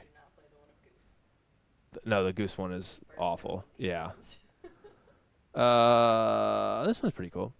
Hey there, this is Challenger the Bald Eagle, and I'm Connor, and we are with the American Eagle Foundation, and today we're going to be showing you guys the first-person point of view of what it's like to fly Challenger the Bald Eagle, who is famous for flying in stadiums during the national anthem. So we need a few things first before we get started. I need a glove to be able to handle the food, which is rat and fish today. Then we have the food in our cup that we can hang from our belt loop here. I have my whistle, and I'll tell you what that's used for in a second. And then we have the glove for Challenger to land on. So we got the bird, and we're about to fly him. Challenger is 31 years old, and he is retired from flying in stadiums during the national anthem. It doesn't mean he doesn't need his daily exercise. So you're about to hear the whistle, and that just means, Challenger, good job. If you finish landing to the glove, you're going to get a piece of food. We have to censor the rat bits here that Challenger is eating because TikTok doesn't like us showing that. So at this point, around this time, we're at like 500K. I've been invited to a conference to speak about TikTok. What happened to Challenger? He just retired. He's got old. Did you ever fly in the Superdome? I think so. I think he did have. Yeah, he had some cataracts too. So. Mick, you've seen all these videos, realizing it was me? Wow. Where's Challenger now? He's still at the American Eagle Foundation. So, at this time, I've been invited to a conference to speak about TikTok. And at this point, the sponsor that originally said, I didn't tell you guys this, but they wanted us off TikTok. They did not want us on TikTok because we were so closely tied with them. It was not good. It was a point of contention. And about this time, they were like, you guys are geniuses. This is marketing gold. You guys are amazing. Please help us with our TikTok. We want to make one. Absolutely best move you've ever made. Good job. Good job. And I'm like, what in the actual fuck? Don't tell me that you need to turn off my TikTok in the beginning. When I power through all the negativity, bullshit, and stress, then you tell me it's the best thing ever, and I was so intelligent and smart for doing it. Thanks for inflating my ego, but also, just don't say anything. I'd prefer you just not to say anything, honestly. Is it a small business sponsor? No. No. So, whatever. That was a drama for that. So, we're almost through this. I was getting, a million view videos here and there, 200K, 400K easy, doing a lot of educational content.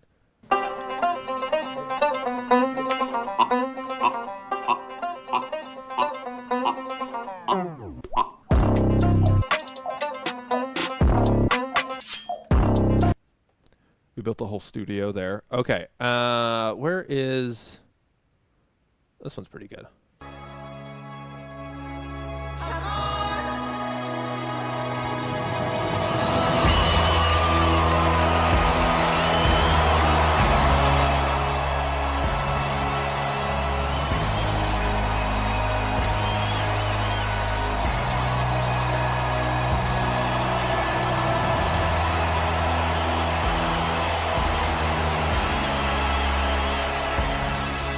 I timed this perfectly because it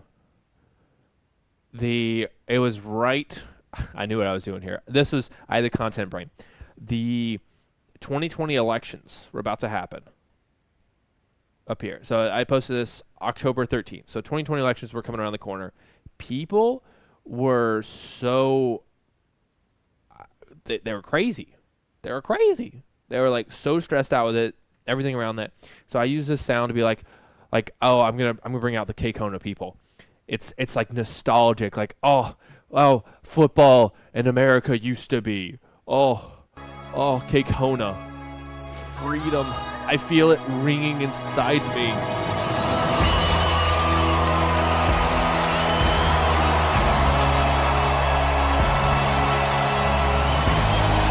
Hear people crying. Yeah, all the comments were like, America's not what it used to be.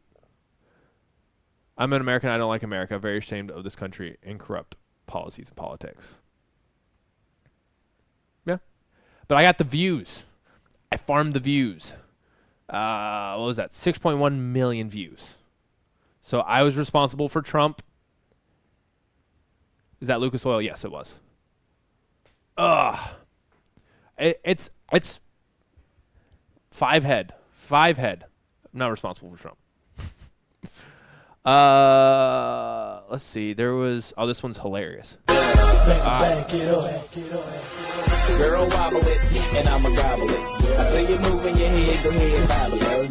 We can cradle in bed. Back it up. Girl, wobble it, and I'ma gobble it. I say you're moving your head, go ahead and bobble it. We can cradle in bed. That's cute. That's a cute one. All right, this is like one of the last big videos I did before I left. Mother, I crave violence. Mother, I crave violence. Mother. Oh shit, Mick. What? No. Hold on. Where's my mouse? There it is. Oh no. find out nothing that we don't wanna tell you about, no, 'cause it's too cold for you here and now. So let our brows just eyes. That's not even the cringiest one. I just put on my eagle suit, put on my coffee, and like sat out with the birds, like to disguise. Where's the?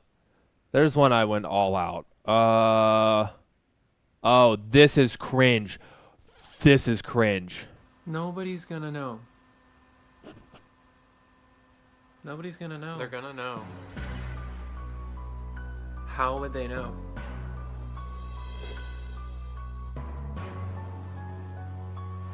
How would they know? No. Ew, Mike, stop doing that.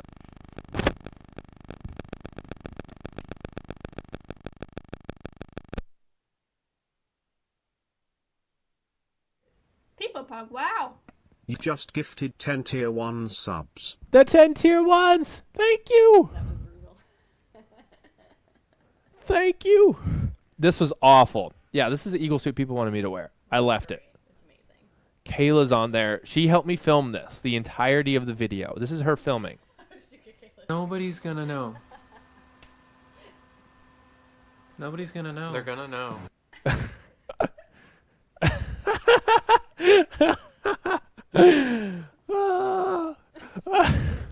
How did you get Kayla to marry you? Racing? I don't know. No, it's Kayla behind me. Well, pull up a chair, Kayla, if you're going to sit here. I really should go clean things. Oh, my God. New emote, Kayla. Yeah, there we go. They're gonna know. It How was would they so know? cold. That water was so cold. Remember when you were like, you and Ryan were like, you were just asking me to make this face, like this judgmental face. And then I made it, and Ryan was like, that's the one. Yeah. That's the face. Connor, and you're worried about a maid outfit? Yes. No. Oh, that was cringe. How would they know?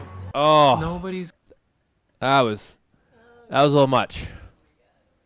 That was a little much. Why is the mic doing that?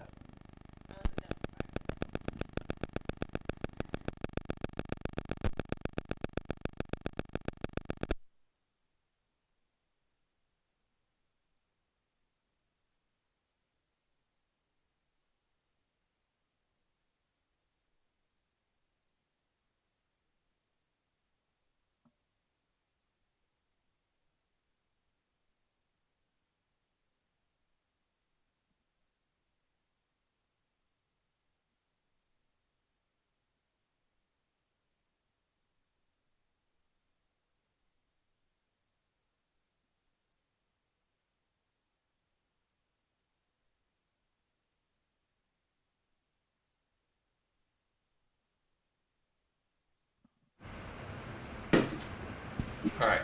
You can hear Kayla now. We gotta figure out the audio issue. I don't know what that was. My chat.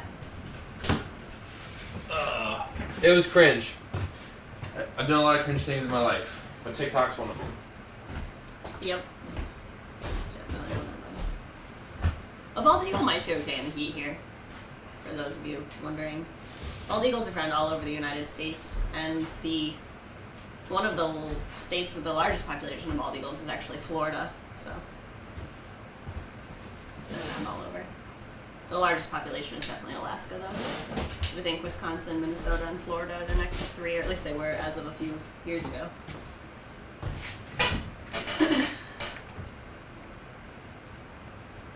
Alright, you can adjust the volume knob here. And that's What volume? Oh, for what? to listen. To what am I listening to? The TikToks. Oh. That's a weird cable. Ooh, Florida is good for something. I live in Florida and I've never seen an eagle. Oh, they're all over the place. I got a bunch of eagle cams in Florida. They are, but if you, most of them are going to live near a body of water, and I realize that Florida is a peninsula, but if you live further inland, you might not see them as often. So Kayla, we're about at the end anyway, but That's good. We got a lot to clean. this one did good. This is 400K.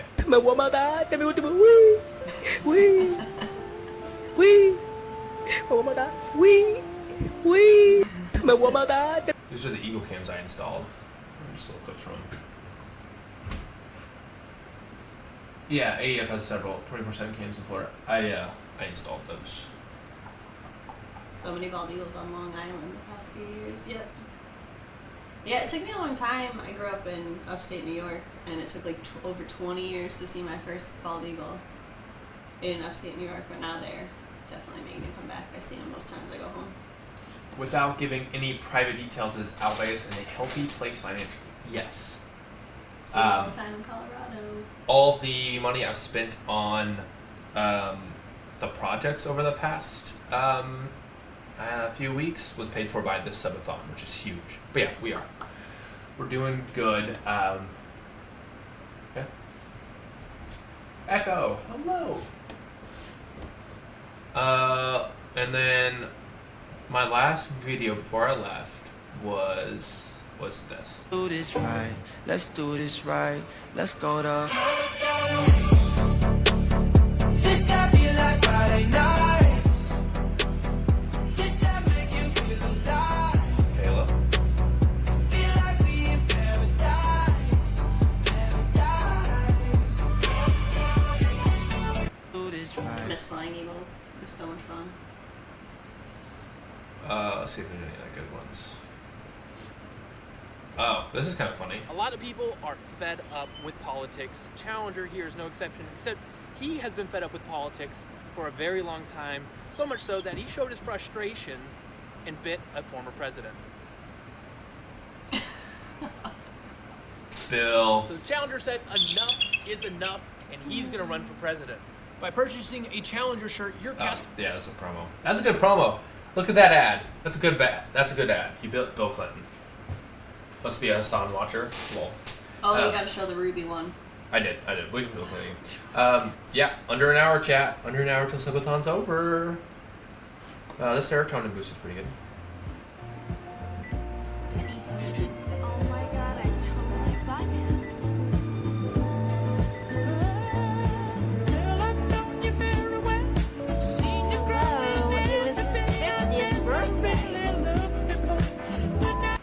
Cute bird pictures. People pop, wow. Compatible underscore is subbed for 8 months. Thank you for the Alveus love. resub. 8 months. That's awesome. I don't think there's. This is kind of cringe. Hey, we got the action.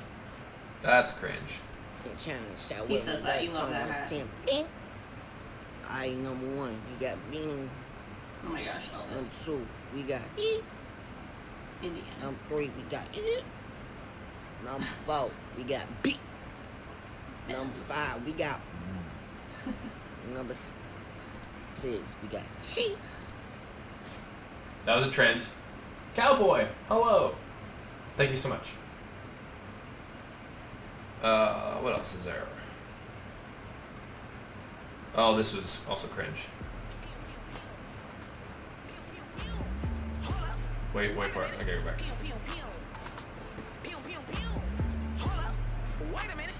It's illegal. Ha!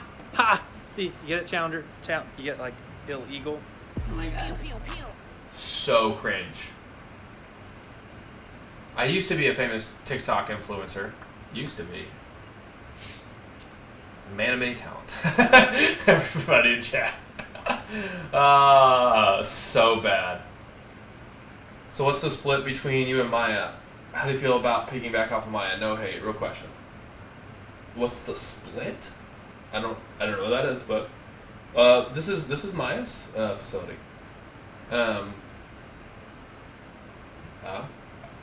This is her audience. It's awesome. Alveus is nothing without Maya, 100%. I don't know about that question. Wasn't that big.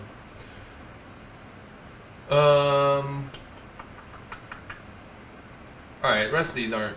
I mean, they're okay. I thought the last one you did was the one of George, the trash man one. That was the last, like, big one. Oh. George Attack, yeah, that one. Mother. No, Mother, I this crave one's- violence. Although, that is Mother. very George. Matt. Matif4 donated $33, under 1 hour left. Gonna miss the amazing time we've had here. Alveus love. Thank you, Matt. Really appreciate 33. We are maintaining Alveus right now, so far. I'm a streamer now, chat. Power hour. No, Kayla would kill me. I'm here for Siren and the goats. You can have the goats. Please come take them. You can't have mom goat. Alright, so after I left, I thought they should have started. They started doing good. Like, alright, we're not gonna I'm not gonna cause any drama. It takes a special talent. I had over a year and a half to really understand TikTok and make videos. So this one did okay with almost 60K views. This is the first one I think they did. Second one, that is what is called a flop, but that is okay. This one was really well done. Hello, and welcome to a day in the life of an avian care specialist at Dollywood. When we first arrive, we turn on everybody's lights and unlock doors, just to say good morning to Captain America. Then we go up on Eagle Mountain Sanctuary, say hello to all of our eagles, where then we will change out the waters for the day and pick up all their old food scraps that were left over. Then we come back inside and start weighing all the birds.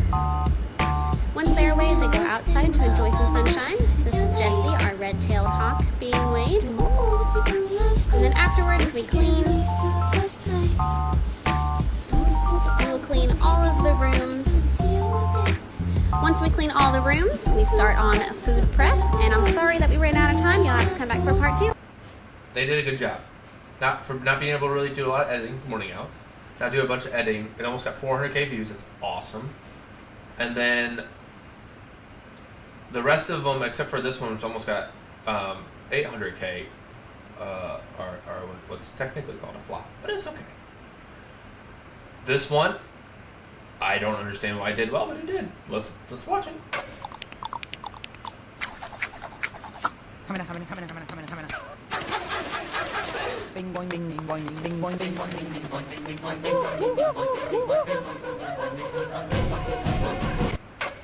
I guess this is a Madagascar thing? I don't get it. I wouldn't have been able to do this. And it would have been cringe if I did it. Do red-tailed hawks' feathers turn to all black as they age? No. They do not. Not any red tail I've ever seen. And we've seen some old red tails. Ice Age. I haven't seen that in a long time. So Ice I would have Age got is a great movie. But I'm glad they got 800K. That's weird. Why? 20K likes to 800K views? Huh? High pitched. Why? That makes 0 sense. Like, let's look at like a video close to 800K and look at the like ratio. This is 500,000 likes. 500,000 views has 60K likes. Huh.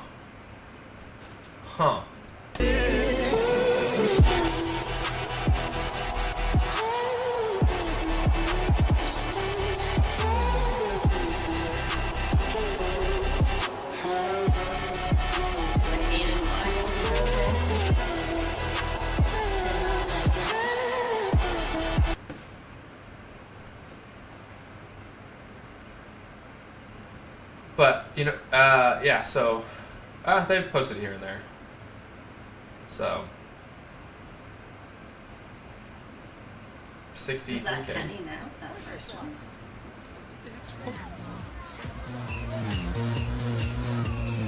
Where's Latrell? That's not too bad. Where's Latrell? Most likely it was embedded somewhere. Okay. Anyway, 669, perfect number. Just let it sit there. Anyway, that was the TikTok review. That was the tea spill. So thrilling. Thrilling. Well, get back to work, Kayla. You said you were gonna help me. Yeah, after the subathon's over. They would enjoy cleaning with me. I'm gonna take the backpack after the subathon's over. We're gonna keep streaming. So what is the difference between starting now and waiting till the subathon's over? I have to be here to celebrate the end of this, because that's huge. I've been live for 13 days, 17 hours, and most of that, I would say 90% of that, I have been on camera. You have to celebrate here. Yeah, we're in celebrating. This chair. Yep. How are you celebrating? Woo! You can't do that in the pasture. No, because I won't be able to get like an accurate countdown. Like I won't be able to see this. Connor just doesn't want to. Oh, I need to eat an onion. Let me finish my coffee first. Celebrate by more streaming. Yeah. Kayla, not amused. Never amused. It is the way. Because we'll do a speed run of taking care of the animals. Speed run? Yeah, speed run. There. I'm going to let Nugget out Alright. before I go down to the pasture, so if you go in this nut house, she's going to be out. Shotgun, a Red Bull. I'll drink a Red Bull, but I won't shotgun. I wish I could shotgun. I'd waste too much Red Bull though. Are you no longer doing Eagle cams? What did you learn about it? I have a business now, Winter to Wildlife, where I do Eagle cams. I have my own. I have one Eagle cam that's my own, and I still install for other people as well. I don't do them for American Eagle Foundation. Kayla, how excited are you that it's almost over? I'm pretty excited. Pretty excited. So I cannot start another one up right after the end of it. No. Okay. Nope. No. Am I allowed to ever do one ever again? Unlikely. Unlikely. Case by case basis. There's a chance? If we're running out of money at Alveus. I just finished A Darker Shade of Magic and it was amazing. Yes.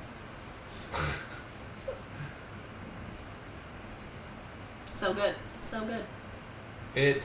Just don't listen to the audiobook version of it. Yeah, don't listen to the audiobook version. Awful.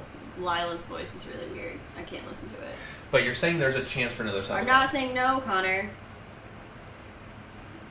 So if we're running out of money at Alveus, I can do one. Book nerds for the win. See, Kayla thumbs. Give a Kayla thumbs, like this. Smile. There we go, Kayla thumbs. That's all I got. I love those books. Yes!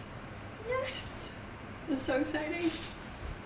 It'll be a bit weird seeing this stream offline, not gonna lie. Ooh, sorry. So much joy. Pro Strat for...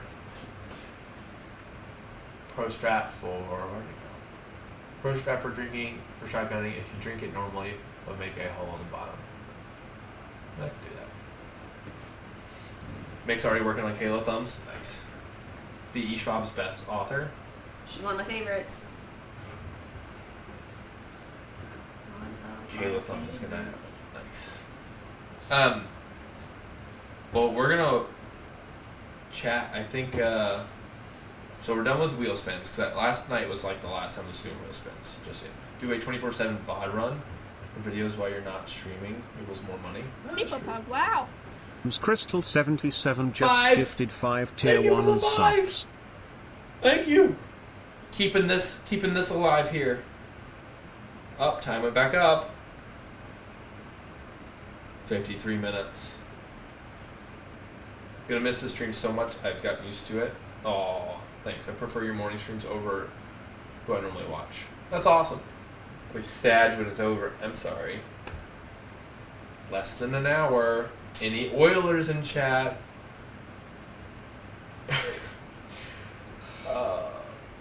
How far out do you think animal cams are now? If I get them up before the end of this year, I'll be surprised. That's all I can really say. VOD restarts in 4 minutes. It'll auto restart. Cool. Time to make Kayla cry. Are you gonna make I'll YouTube make you videos cry. of highlights? I don't know. Time to make Kayla cry. Why? Adding more time. Do it. I mean, don't do it. Only 62 subs away from 3K subs? Wow. Save up those channel points. I just have plans for dinner tonight with Connor, so the stream can go Wow. on until like 4:30. Solo fully That's how I subbed for feel. 4 months. By all means, add the hours until 4:30. What's that give you? What's it? 10 o'clock? Just about 10 o'clock? So like you could easily add like 7 more hours and I'd be fine. Can we watch clips? Anything more than that though, please. Yeah, it's 15K for a day, so you shouldn't extend. Yeah.